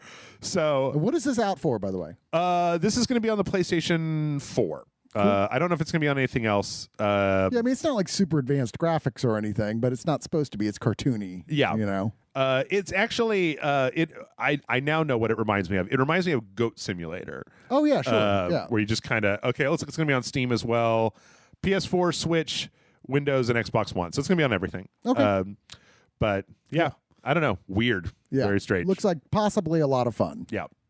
Let's see from there. Oh God, here we go. I'm a big fan of My Hero Academia, and I saw this trailer come up where it's like, you might have mentioned that a few times. My Hero Academia, the strongest hero, and it's like, it's an open world game. You get to run around, you get to punch stuff, you get to fight stuff, and I was like, this looks like it's going to be terrible. And they're like, it's a phone game. And I'm like, it's going to be terrible. I know. I'm looking at these graphics like, this is awful. Why are we? And then at the very end, it's like, it's for your phone. I will never play it. I just want to play a good game based on one of the animes I like. And they... Is it like one of the most popular animes in the world right now? I mean, I feel like that's coming. Yeah. I mean... Well, they actually made... they have these... most anime games end up being arena fighters, where it's just like a 3D fighting game, basically. And the one they made was pretty good, but it's like, why can't you guys just make like an adventure game, right? Like a real video game? Yeah, that feels like an episode of the show, right? You know, you could do that. You could probably do that. Maybe this is the stopgap. We're working on it. But in the meantime, so you can give us some money, here's this. This is just a trash tier fucking phone game. Yeah. So I went, and so what? Yeah. Let's see. But I am actually really excited about the Great Ace Attorney Chronicles. So well, I mean, as long as you get to play as Herlock Sholmes, who's a character in it. So, original Phoenix Wright, those I think those were like DS games. And then they've kind of gone on and on. They've been re-released and everything. Like last year before, I think it was 2019, they put out a collection of like the first 4 of them. This was a 3DS series that was only in Japan, the Great Ace Attorney 1 and 2, and one of them is in like ancient Japan, and then the other one's in like Europe of the same time period. Yeah. And it's all nice 3D graphics, but with the similar Phoenix Wright, like investigating kind of crazy characters, objecting to stuff. This is a series that baffles me that it's as good as it is and as beloved as it is, because it feels like one of those, a cheapie. You're like, okay, there's a lot of games that like have this somewhat similar dynamic that suck. Yeah. But people love the Ace Attorney games, and I still need to watch the Takashi Miike movie version. It is I will review that movie with you because, in my opinion, that movie is the best video game movie that's ever been made. Okay, it's got to be better than Mortal Kombat. The Ace Attorney games are really fun, though. I mean, at least the first one is incredible. But I always love just they're so tight in like the art style and the audio cues, like the sound that it makes when the dialogue comes up is very iconic, and like there's just a lot of good stuff in there. And I'm really excited about this. I'm sure that Michael is really excited because that's like one of his favorite franchises. The Ace Attorney stuff. Yeah. I played one of them a little bit. I think it was just a demo or something. Mm-hmm. I was like, this looks cool. Yeah. But I never went any further than that. But they're a little slow. Yeah. They're a little slow. But once you get to that final courtroom thing where you're breaking down the defendant until they go crazy and jump out of their skin. Yeah, but one that's like set like in Sherlock Holmes is England and he's your buddy, and you're like, this looks more up my alley. Yeah, I'm also really interested about this, like, what is it, like the auto-advancing story mode where it says everything is taken care of on your behalf. Yeah. It's like all I have to do is just watch it. I would be willing to do that. Sure. Again, sometimes you don't have time to play a billion video games. I mean, you do. That's all you do. Yeah, but they're also fucking long now. Like even this, they were like 50 hours, and I'm like, oh my god, I don't have 50 hours to play Ace Attorney. Like I like Ace Attorney, but for fuck's sake, I want like 8 hours of Ace Attorney. Sure. Then like I want to move on. Yeah, so that's totally reasonable. Let's see. One. Here's my impression of the guy talking about this game. Whoa, this is gonna be like amazing, dude. We're really, really excited to bring you Life is Strange 2, and it like means a lot to hold on, I gotta cry for a second. It's actually really strange because I considered cutting this. This is almost identical to what they showed at what was it, like Square, I guess, event, because they're the publisher on this. Is that right? I think that's right. I actually am more excited about this particular game than I have been about any of the other Life is Stranges, for a couple reasons. The first being that it's coming out all as one package instead of episodic. Sure. Second, this one is the first one where everybody's mocapped. Yeah. So they actually, and it was weird to me because I couldn't quite put my finger on it before about like, why do these guys all look like way better than the Life is Strange characters in any of the other games? They don't have that ragdoll feel that they do in the others. These look like real and move like real people because they are in fact real people. And they have good like micro expressions in the face and stuff like that, which is important when the game's literally all about this lady who could feel other people's feelings. So it's like, the less robotic, the better. The worst psychic power you could have. But yeah, I'm interested in this. I was interested in it before. I think this might end up being, because that's the problem is with a lot of the previous Life is Strange games is I was always torn between like, well, do I play all the way through this episode and then wait for 2 months and remember the next one came out and then remember what happened in the first one? And it's like, I just want to play the whole thing as one big thing. And it looks like this is expanding the gameplay a little, make it a little less, I don't know. I found the original one to be a little static with the gameplay, and this one feels like it's a lot more move around, do what you want type of thing. Yeah. It's like kind of a larger open world. Yeah. So, yeah. Yes, it'll be the greatest game you've ever played. Yeah, that guy needs a cup of coffee. Seriously. At last, I mean, this isn't really a trailer so much as... Here's a piece of graphics that are unremarkable. Here's 30 seconds of a ship shooting at a ship. Homeworld 3 got funded on Fig, which was the crowdfunding platform where it was like you'd have certified investors and stuff like that. But you could only get it on the Newton. Yes. Yes. And we haven't heard anything about Homeworld 3 for a while, so they put out a small thing where they showed a frigate blowing up another ship. Yeah, I'm like, why would you even release that? Is it just to say, don't worry, we're still making the game? Yes, probably. Because that's like wholly unremarkable. I see. It's really exciting to me because I love the Homeworld franchise. Okay. So I'm super excited just to be like, yee, there's a new Homeworld game, and look, there's some stuff from it. There's one ship shooting another ship. I just hope that this one will be playable. Was the last one not playable? Well, the first one has a reputation of being like exceptionally difficult, and it's because you take your ships from one engagement to the next level, right? So the thing is that you can get to like level 8, and it turns out that you fucked up too hard on level 4, and that's just been a gradual decline until you get to a point where you can't win. Okay. And it means that a lot of people have these strategies where it's like, well, you need to make sure that like before you leave, you do these things, and you need to make sure you have this number of ships before you go anywhere.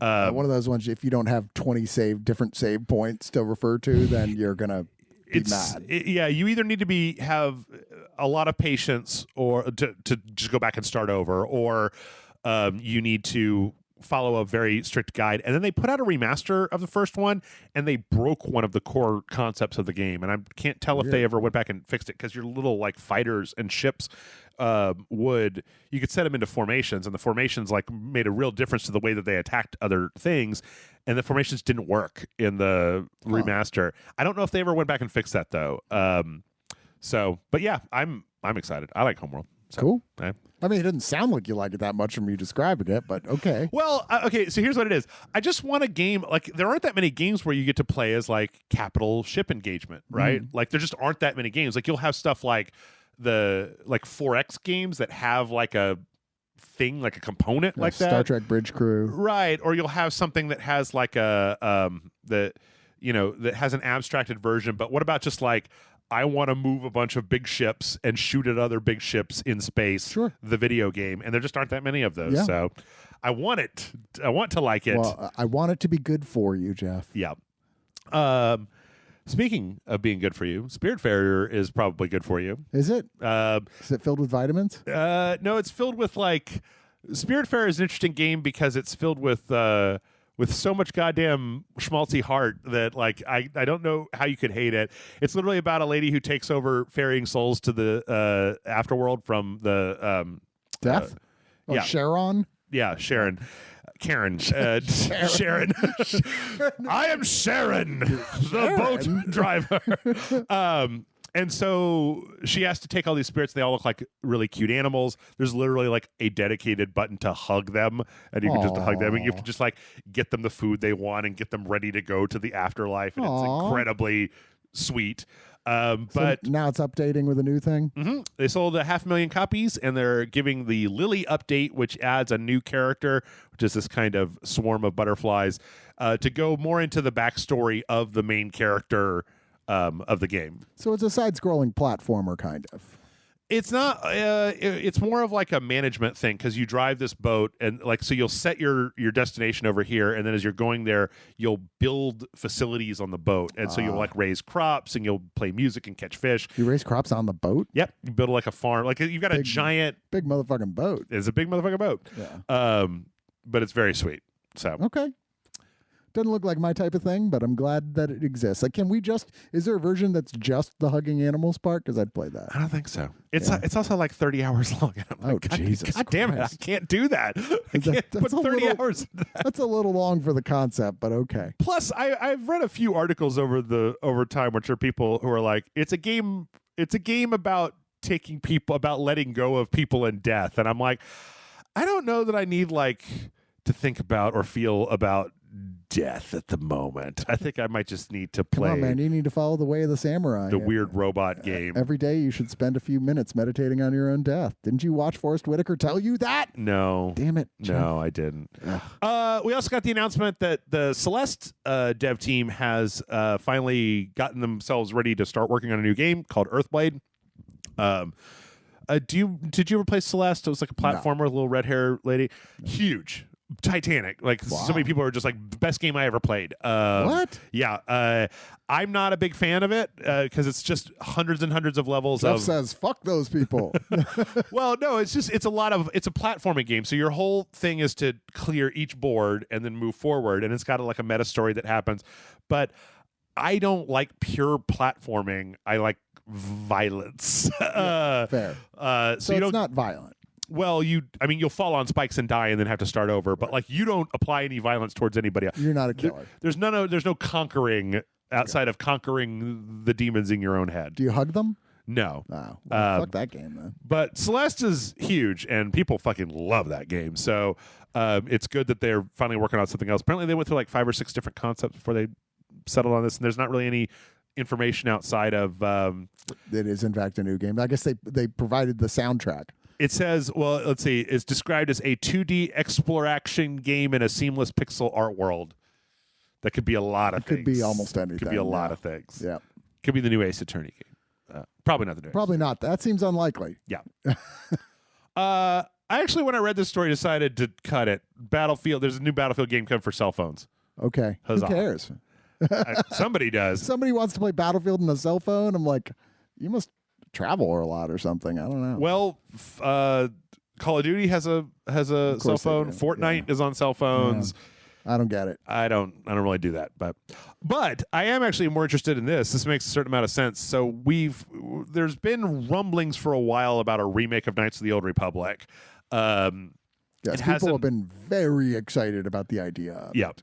It hasn't been announced, but Jason Schreier was dropping information about it. His information seems like it's usually pretty good. That it's being worked on by Aspyr, who is not a big developer, but what they've been doing is recently we've seen like Republic Commando and the Jedi Knight games have been re-released on like PS4 and Switch, and they're the ones that have been doing the conversion for those games to those platforms. Which this is probably a good step when it comes to like, well, you've gotten a handle on working with the old code, and now you got to take Knights of the Old Republic and basically just redo the graphics on it, right? And smooth out some of the gameplay. It's been a long time since I played Knights of the Old Republic, but still. Yeah, I remember really liking it a lot. So I would love to see a totally upgraded version of that game. I'd love for them just to make another one. Yep. Yeah. I'd love for them to make a television miniseries of it on Disney Plus. I think the big next thing you're going to see is Ubisoft is making a Star Wars game, and it's probably going to be at their E3. Don't you hate Ubisoft though? Yes. Okay. So not excited. Well, actually, okay. It depends. I don't like Ubisoft. I do like Immortals Phoenix Rising a lot. That's the one exception. So, like, if it's just The Division with a Star Wars coat of paint on top of it, it's like Destiny. There's no reason why Ubisoft can't make a good Star Wars game. Build your own character, do a little side quest, do the little dialogue system a la Assassin's Creed. There's an upgrade tree. You could choose what you want to be, blah, blah, blah, blah. There's no reason why they can't do it. It's just, will they do it, or will they just do what they normally do these days, which is paint whatever, dip your brush into the Viking paint and then paint over The Division with Vikings, and then or Assassin's Creed with Rainbow Six or whatever. Sure. So, or Rainbow Bright even. Yes. Yeah. Whoever it was that made fucking Mortal Phoenix Rising, they need more money and more. Yeah, let that guy be the new head of Ubisoft. Yeah. Oh God. Amazon cannot get their shit together. Amazon has been trying to break into games for like 5 years, and right. Have they released anything at all? Oh yeah. They've had 2 really bad games. They took one developer and had them make this game where you had to fight these giant ogres that you had to kind of like Attack on Titan swing up and cut off their arms like one at a time. Okay. And it was fucking so boring and terrible. They put out a kind of third person or an action PvE/PvE game called, I think, Citadel, that they put on Steam, and after 2 weeks they pulled it. They literally just shut it down. Holy shit. Must have been terrible. It was bad. Like, I think they pulled it and they just said they were going to rework it, and then they were like, no, we're not going to do that. So now the one that's actually people gave a shit about isn't even happening. I have to ask if people even give a shit about it. I do. It's Lord of the Rings. I'm a big Lord of the Rings fan. I mean, I am way looking forward to the new Lord of the Rings television series on Amazon, which is now by a sizable margin the most expensive single season of television ever produced. I think they said $465 million for a single season. That's insane. Most movies don't cost that much, like big Marvel films. And I went, this is great. And it's not a remake of Lord of the Rings. It's like a Silmarillion-y type thing, right? Oh, God. Like thousands of years beforehand, which is, not look, it's the son, the father of, I mean, I don't mind prequels when they're like 1,000 some years beforehand. So I'm like, okay, good. I'm excited. That's what you're then I read there was a game. I was like, I want to play a really well-made Lord of the Rings RPG where I can get in there and go into all the story stuff. And now there's not going to be one. Yeah. Apparently the deal fell through. Amazon Game Studios was working with Leiyu Technologies Holding Limited since 2019. They eventually got bought by Tencent. There was some kind of contract negotiations between Amazon and Tencent that fell through, and the game got canceled.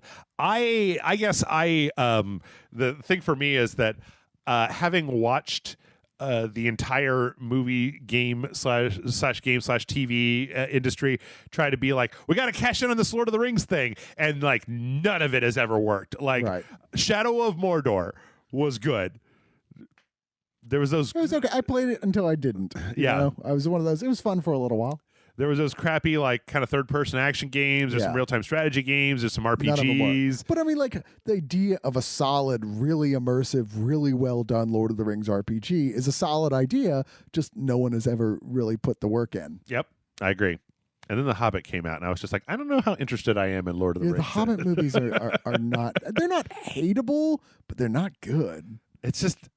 I really wish that they would have made like 1 2-hour movie, because that would have been a really thrilling 2-hour movie. Everyone was like, why did... Or 1 3-hour movie, for fuck's sake. Everybody just do one long movie and just tell the story that way would have been the way to do it. But I think the executives were like, no, we want to make as much money as humanly possible. So, yeah. Let's see. We got a release date for Samurai Gun 2, which was announced in, I believe, 2018. The original Samurai Gun was part of an early trend of, it was like you had 4 players in like one thing, and like one shot would kill another person, and so it was a very fast, frenetic kind of local multiplayer PvP action game.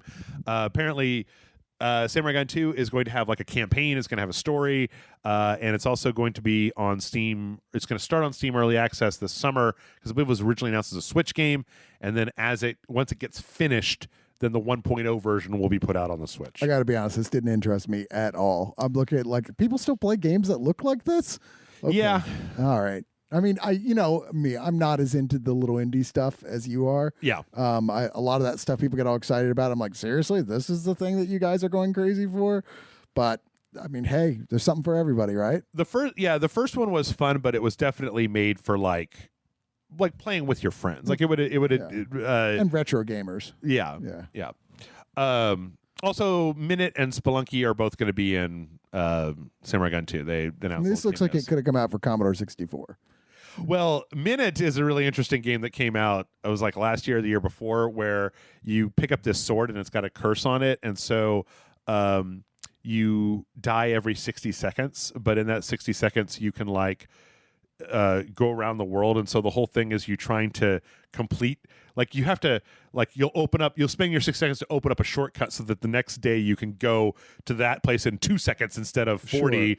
Sure. And so you really can move around quickly. It's a really crazy game. Interesting concept. It seems like it would be tiresome after a while, though. Yeah, it was all right. I never finished it. Well, there you go. Yeah. All right, now for some fun stuff. This cracked me up. Ubisoft is making Assassin's Creed children's book. Not just any children's book, though. They're making it with Roger Hargreaves. Adam Hargreaves, who is the son of Roger Hargreaves, who made the like Mr. Man. The like, if you've ever seen them, you would know they're like these very primary colored, simple looking blobs. Yeah, one of those ones you immediately go, I recognize that. Yeah. I've seen those before on things, and I went, wait, what? This was the biggest WTF story that I saw this week. Like, what? Who was like saying this is a thing there should be? I don't know. The only thing I could think of is that it would appeal to nostalgia, but then like I didn't have any of those books when I was a kid. I had Dr. Seuss and Richard Scarry and stuff like that. So I didn't. I mean, this is the children's book equivalent of like join the military, go to new exciting places, meet interesting foreign people, and kill them. Yeah, like what? It's very strange. It's very bizarre. Don't get it. You go look it up, and it's really weird. I actually understand more, and I actually think this is kind of a good idea.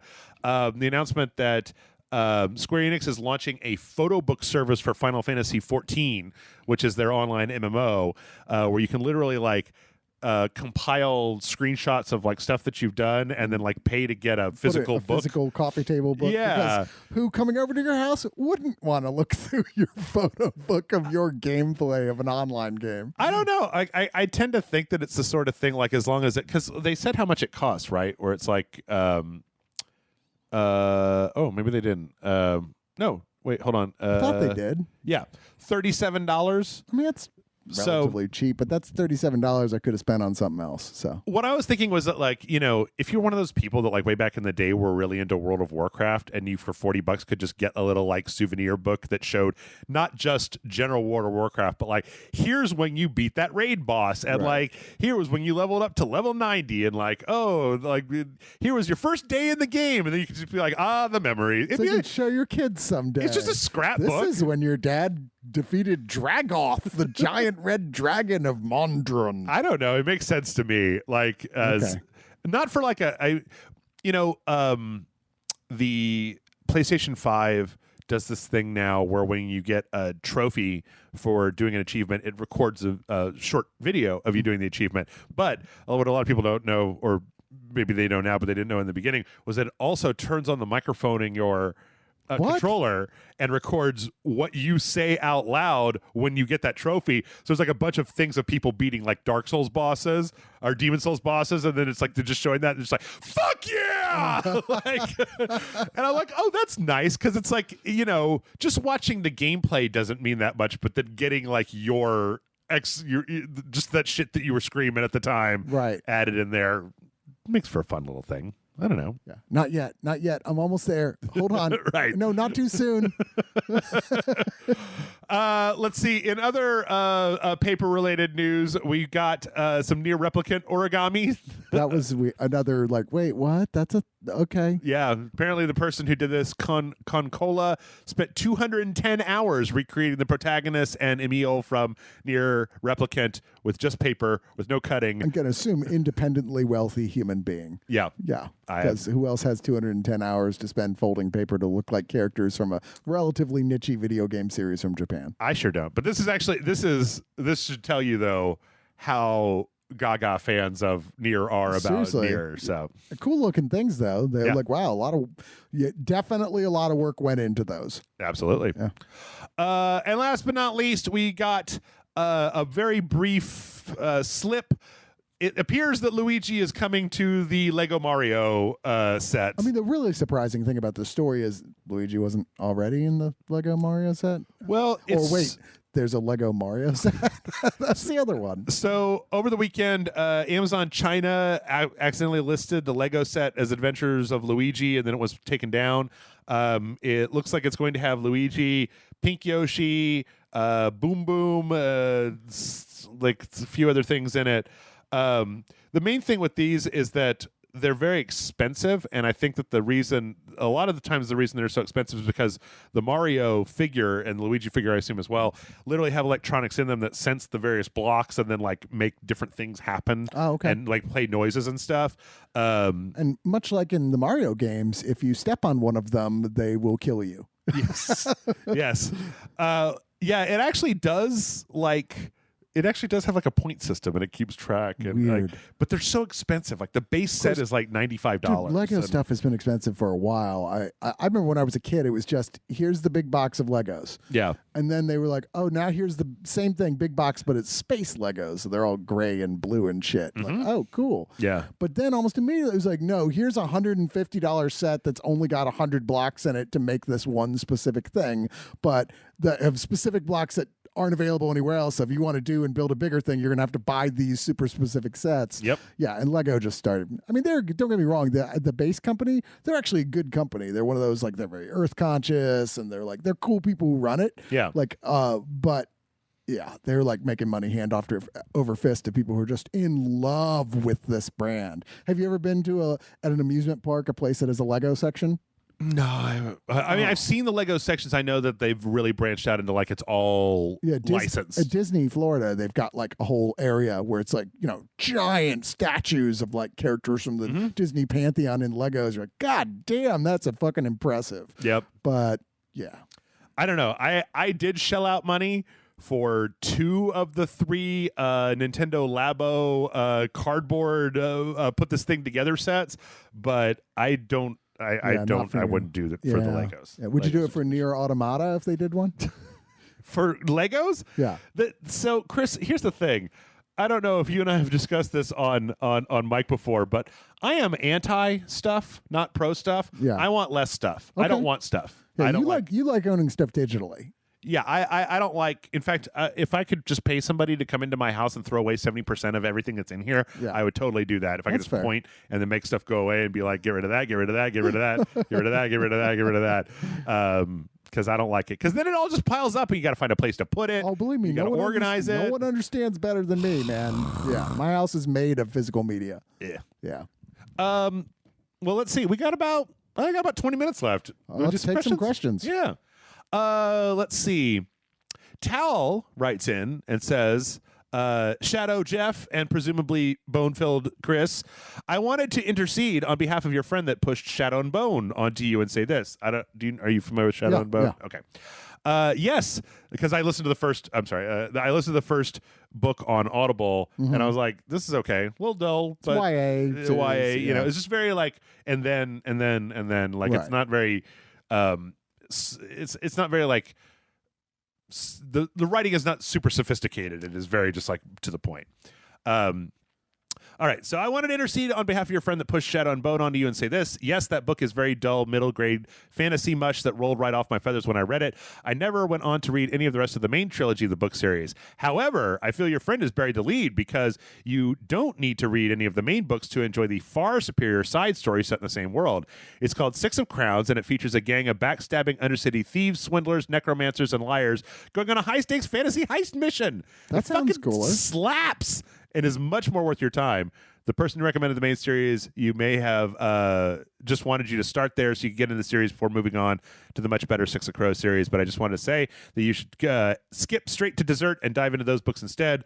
Hope you're willing to give it a shot and that this first exposure to the series hasn't completely soured it for you. Rage on and read on, and that's from How. So some of the advanced reviews for the Netflix adaptation that's dropping very shortly have been very positive. Today, actually. Did it drop today? Yeah. Okay. But some of I don't know the advanced reviews don't always match up with the final, consensus. Sure. I heard some really good reviews early on of Mortal Kombat, so there you go.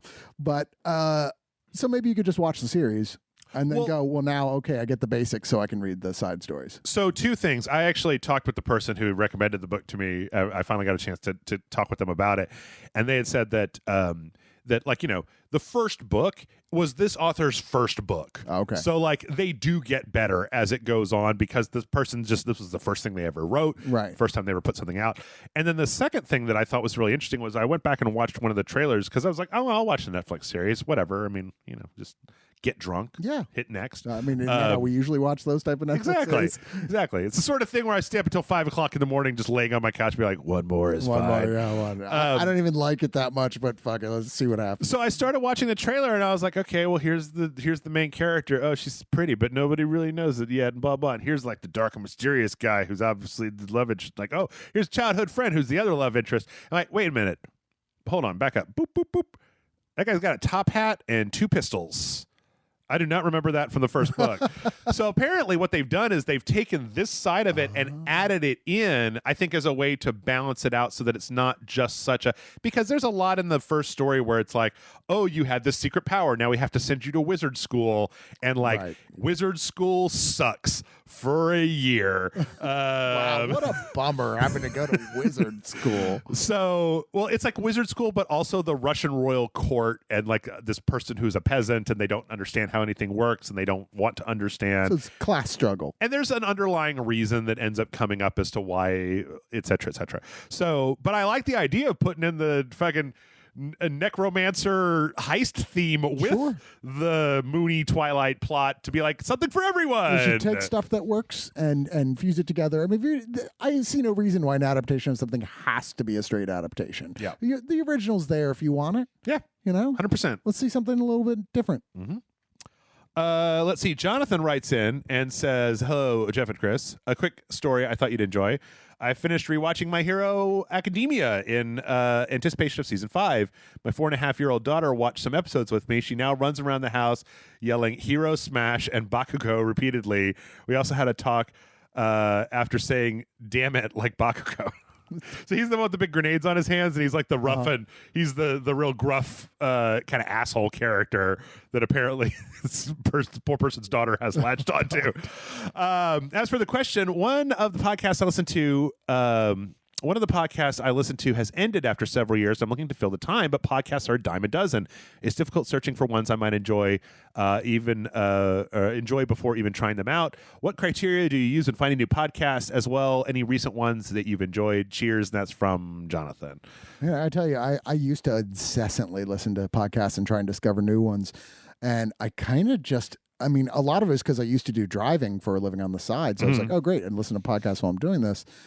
And that was before I had to start editing more carefully all my stuff too. Oh, right. So much of my work now at home is like, you can't listen to something else while you're doing it. Yep. So I kind of fallen out of podcast listening entirely. But when I used to, I would regularly just go best podcasts of this year and just go through a bunch of web pages and like look at them and read the descriptions and see what the ratings are and just based on what you're in the mood for, pick something that way.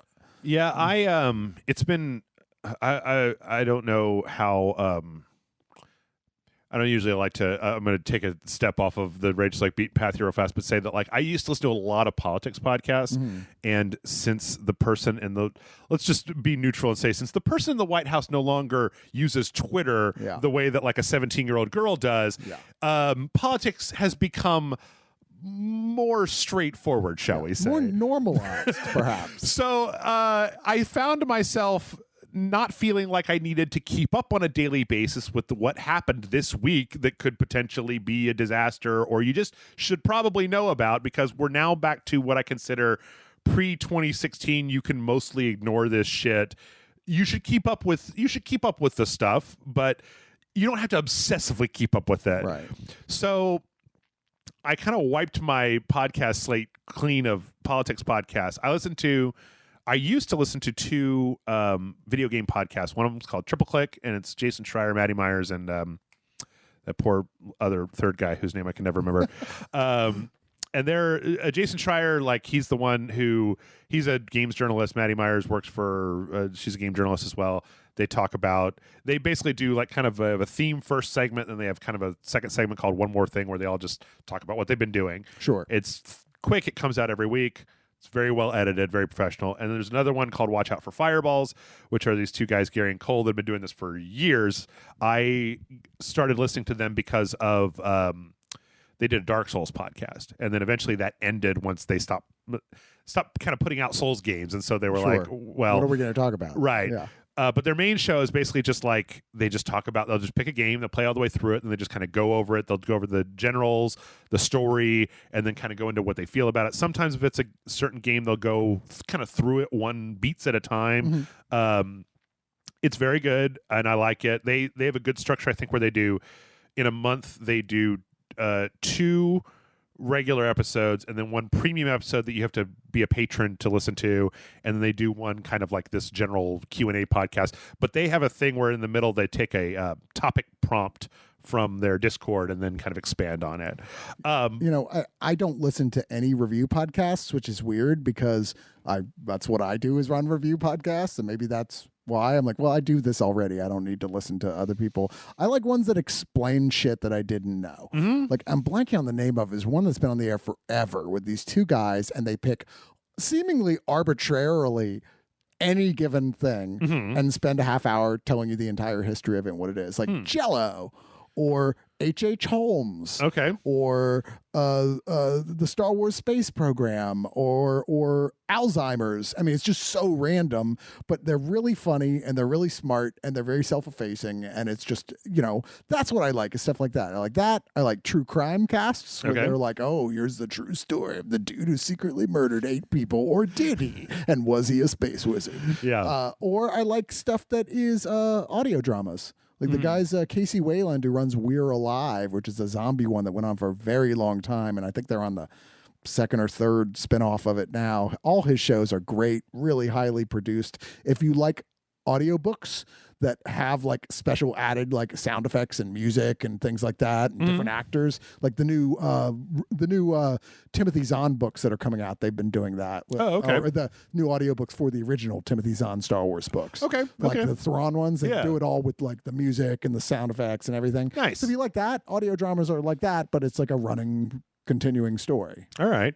There's one that's kind of like what you were describing that I was listening to called "You're Wrong About." That would just kind of pick a thing. It would be like like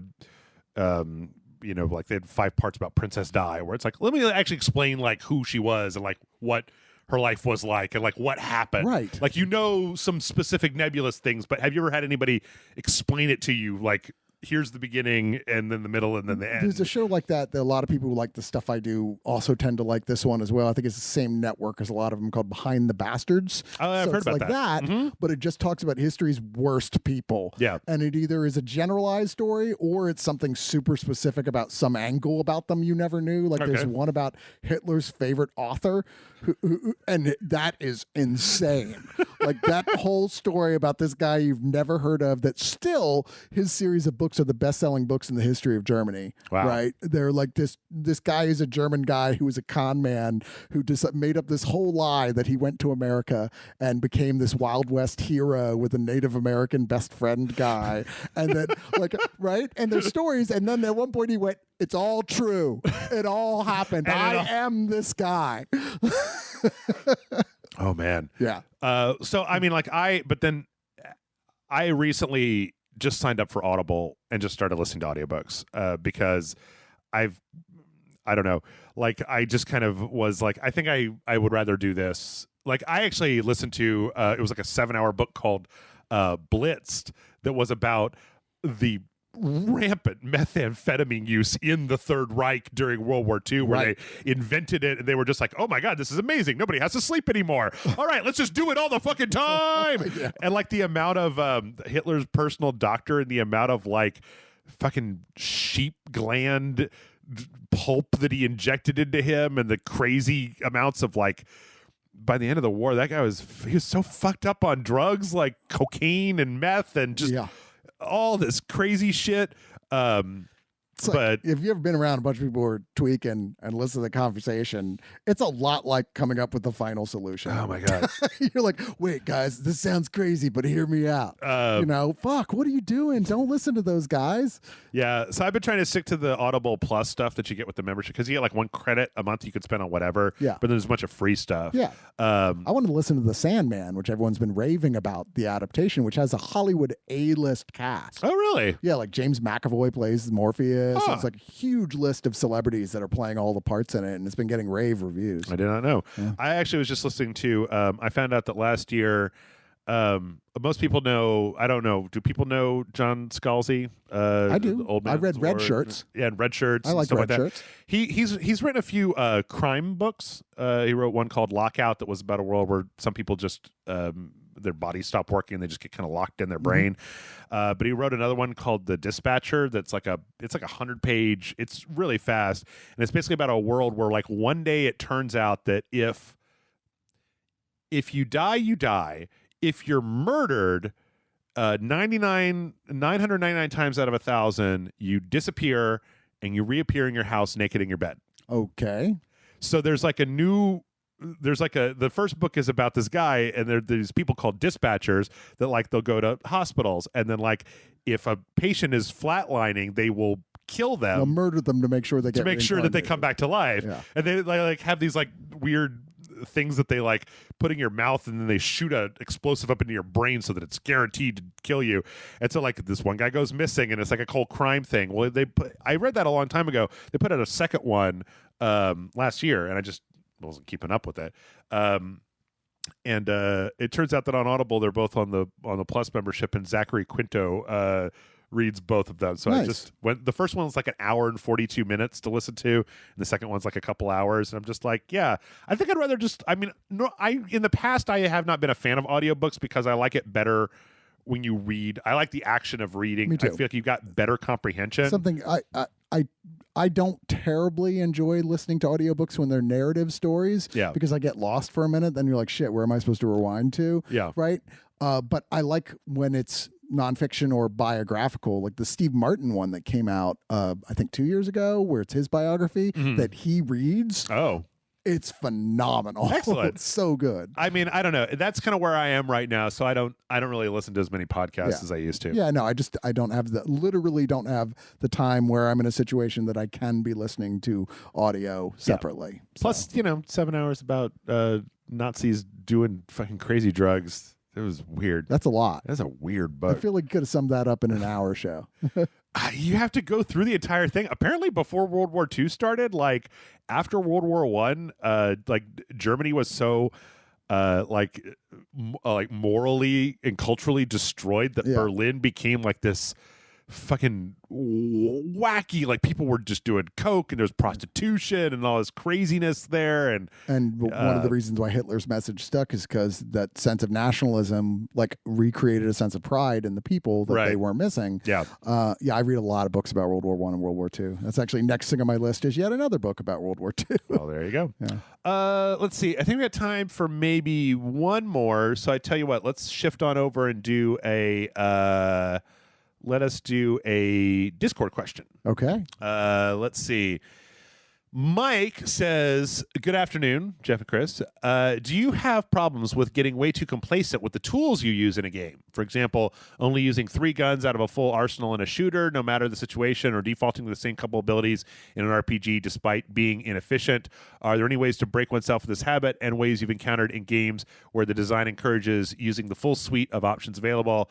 Thank you for the years of great podcasting entertainment. I hope you both had a good week. And that's from Mike. I am way too complacent about it, and I'll tell you, I can get away with it because I have, much like with podcasts, I have limited time for the side stuff because I always have to be watching movies and TV shows or recording or editing it.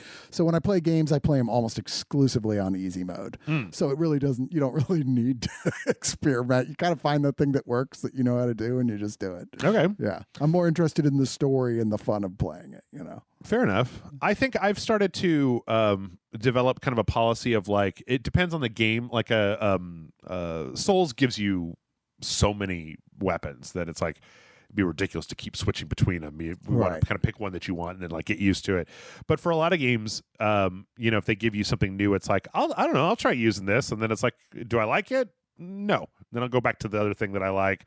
There's lots of games where it's like there's 8 styles of weapons, and then you'll keep getting ones that are better than those previous ones. And so yes, of course, you're switching out to some point, because if you have like a fucking machine gun that you really like, but then you get the sniper rifle that's 4,000 times more powerful, I'm probably going to switch to the sniper rifle. The biggest problem that I have is when video games, and I often wonder if this generational divide really is a thing, because having been raised on NES games, I feel like whenever a game gives you like something very powerful, I'm like, well, you have to save that. And invariably, then I'll beat the game and just be like, I never fucking used it. I never used it once. You always have that, and I do the thing where you save the one you're not powerful enough to use yet, and then you forget you have it till it's no longer purposeful. Either that, or it's like a consumable, like a grenade, like a special grenade or something, and you're like, ooh, I gotta save this for a special occasion. And then when you do get into trouble, you're just like, I can do this. I don't need that grenade. I can do this.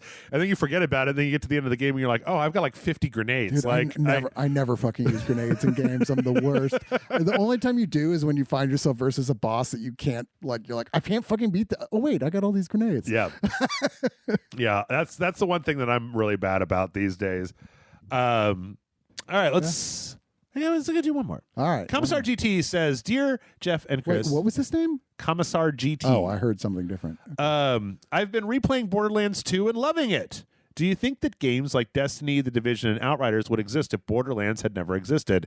If you had free reign to make your own loot-based shooter, how would you make it fun? Personally, I enjoy them, but I'd like one with a story element comparable to BioWare or Obsidian games, and I'd like to be able to take procedurally generated guns, break them down, and make my own.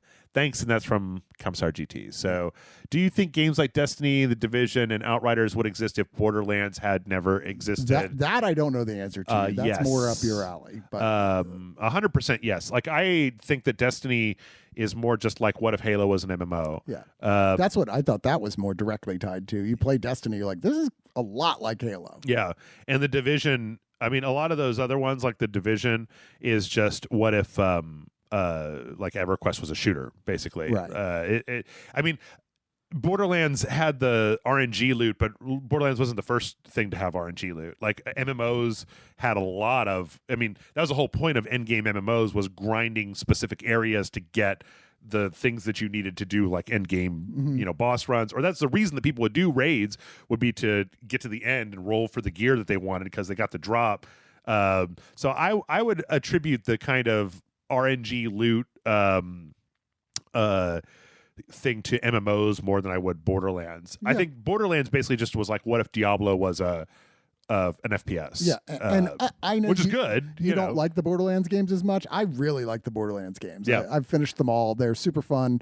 I hate it when you're playing an FPS with lootables and then it's always the same, like 12 items. There's no real looking for a better one, and there's no super special, incredibly rare thing. I like things where you're like, fuck, you've got to go and do this hard thing to get a rolled chance to get something that's like, whoa, this is badass. Look at this magic belt that lets me, like, whatever. I like that a lot. And yes, I would like it if they would do more stuff.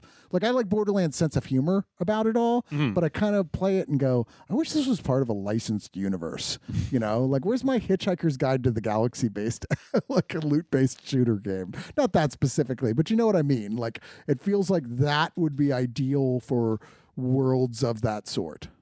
So that's kind of your answer to what you would do to make your own. Yeah. Is take it and kind of put it into a license. I don't care so much about the building stuff together because that's always more trouble than it's worth. I'm always like, I don't know how to do this. I'm just going to get gear as I find it. But I think that for my money, there's a lot of I don't know. It depends. The answer to this question, if I was going to make my own, it kind of depends on whether or not I had like some corporate hack breathing down my neck to make sure that it made money through like microtransactions, right, or whether it was just free to make whatever the fuck I wanted. Right. Because I don't like RNG loot. I don't like random loot, like Diablo style loot, because it's like I hate the concept of fighting the same thing over and over again till you get, because there's a 5% chance that you could get the thing that you really need. No, agreed. I don't want one where you have to do that on one thing, but one where it's a big enough open world that somewhere you might get it. And you're like, well, I didn't get it that time, but I might get it next time in a totally different battle. I guess the thing is that it's maybe it would probably take a little bit more thought than I have the ability to do right now about how do you divorce, because the thing that turns me off to most online games is the fact that it always ends up being numbers.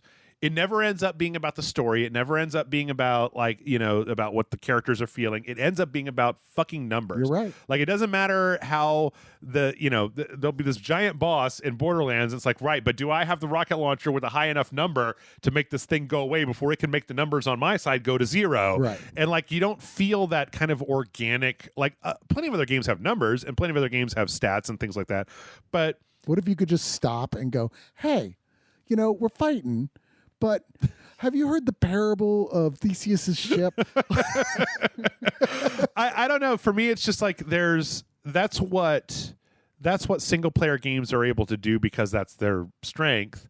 And then in multiplayer, it's like, by bringing people together, you have to be able to measure each other. You have to be able to measure the power of another person. You have to be able to measure like whether you can go to this area based on the number of the thing in your hand.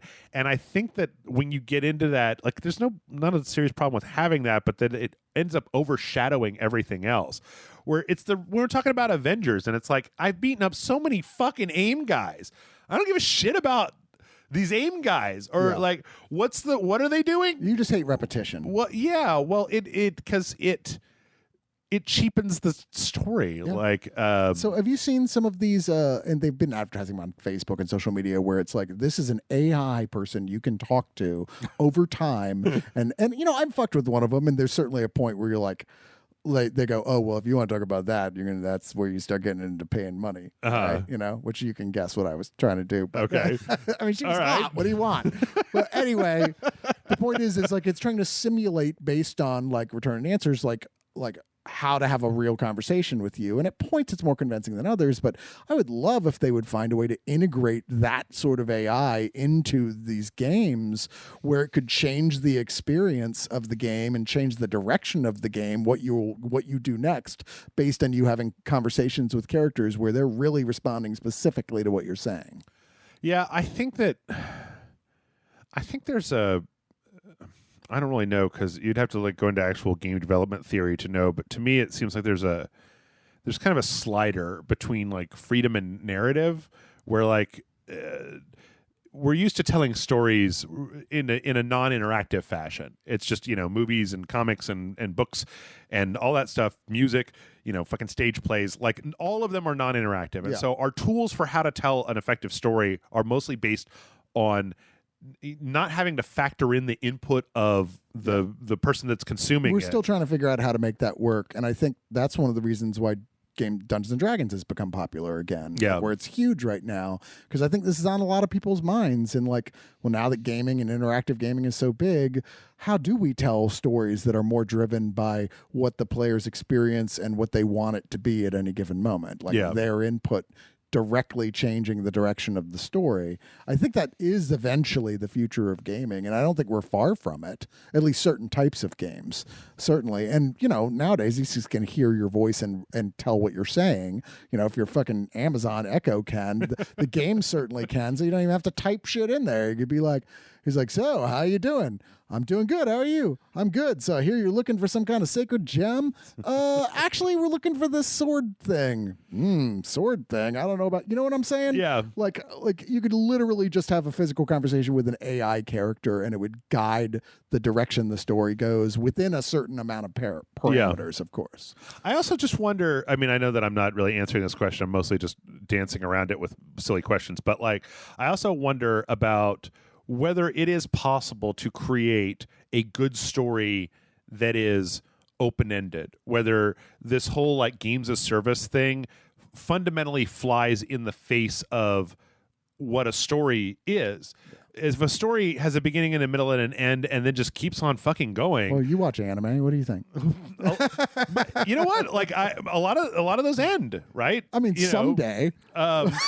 I was just last night I was kind of tooling around and I couldn't decide what to watch. And so I just put on Cowboy Bebop, and I was like, even going back and watching Cowboy Bebop, it's kind of like sad in a lot of ways, because what happens at the end of that show, and there's like something to that. Whereas if it was just like, well, we're just going to keep it open-ended, we're going to keep it open-ended, we're going to keep it open-ended in case we ever want to do anything else. Because I think you take a look, for example, the MCU. Right? Yeah. Here's a way you can tell stories with a beginning, middle, and end. Yeah. But that can dovetail into a bigger story and other stories. And you can, in the idea of taking that into the storytelling in games, kind of the same thing. You start evolving off into different directions as to what characters you're interested in, who you want to follow, and what those stories are. And those stories have a beginning, middle, and end, but they are open-ended, possibly to lead to another story. Yeah, I don't know. But even like the MCU, it's like they killed Iron Man at the end of... You did see the news, though, right? What, is Iron Man still alive? No, people paid for this huge billboard in LA saying, bring back Tony Stark. Oh, God. but like, you couldn't do that in the Avengers video game, right? You got to have Iron Man there so that people can buy Iron Man fucking costumes, like in the and they'd be pretty pissed game. if they like buy all the shit and then there's no more Iron Man. Man. I guess it's weird. Like, you think about how many people are interested in, how many people love Red Dead Redemption, right? A lot of people. Fucking John Marsden gets shot at the end. Like, he is dead. There is no more. Right. I mean, unless there's Undead Nightmare too. Well, yeah. Yes. Yeah. But like, how incredible that is as a moment where it's just like, oh, they just fucking like, I've spent all this time with this character. I'm very attached to them. And there's an ending to it. Pretty foreshadowed throughout the whole game that he ain't going to make it. Yeah. I guess I'm just wondering, like, the thing is that a lot of these things, a lot of games, even single player games nowadays, a lot of them leave it open-ended for DLC, for additional add-on content, stuff like that. And that I just don't know. I don't know. I'd have to spend a lot of time thinking about whether it's even possible to I think you build the universe and you make the universe real and filled with depth and lots of characters within that universe, then it's okay if characters occasionally die. Yeah. You move on to other stories, other characters, other things that continue to build upon that universe. And I still think it's a continuous storytelling system. Yeah. I don't know. To wrap it up, I mean, I was telling you before that Nier, Automata has this thing where once you finally finish the entire game, you can literally tell the game to like delete your save game and then use your avatar data as like a helper for other people. That's got to be the weirdest option I've ever heard in all the history of doing games. Is here's a thing you can do if you want. I was like, wait, what? I thought you were joking. No. Yeah. But it's kind of interesting. Like it ends up being like an interesting final note to your game. Like you've wrapped it up to the point where you can't even go back to it. You'd have to start the whole thing over again. And it almost, I don't know, there's something about that like makes it probably more memorable to people than grinding in the fucking Tachyon event in Avengers where there 4 Hulks or whatever. Dude, there should be like a game should have like a dead like me option where like you're done and you can become a Reaper. Mm-hmm. So when other players die, you're the one who's like, hey man, it's all right. You did good. No, we saw that happen, that Resident Evil game that Michael and I played today, and it's fucking terrible.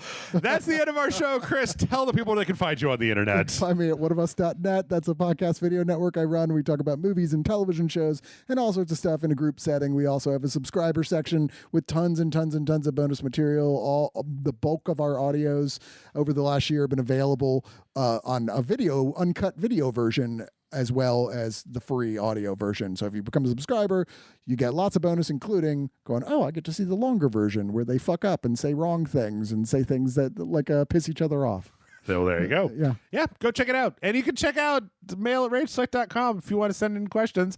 Sometimes we even get to answer them. Yeah. That's it. Now I'm going to go watch Mortal Kombat. So now I have to wait for a week, and then you get to hear me. I swear to God, if you turn out loving Mortal Kombat, I'll just be like, I don't even know who you are anymore, Jeff. Finish him. Fatality. I'll be like, get over there.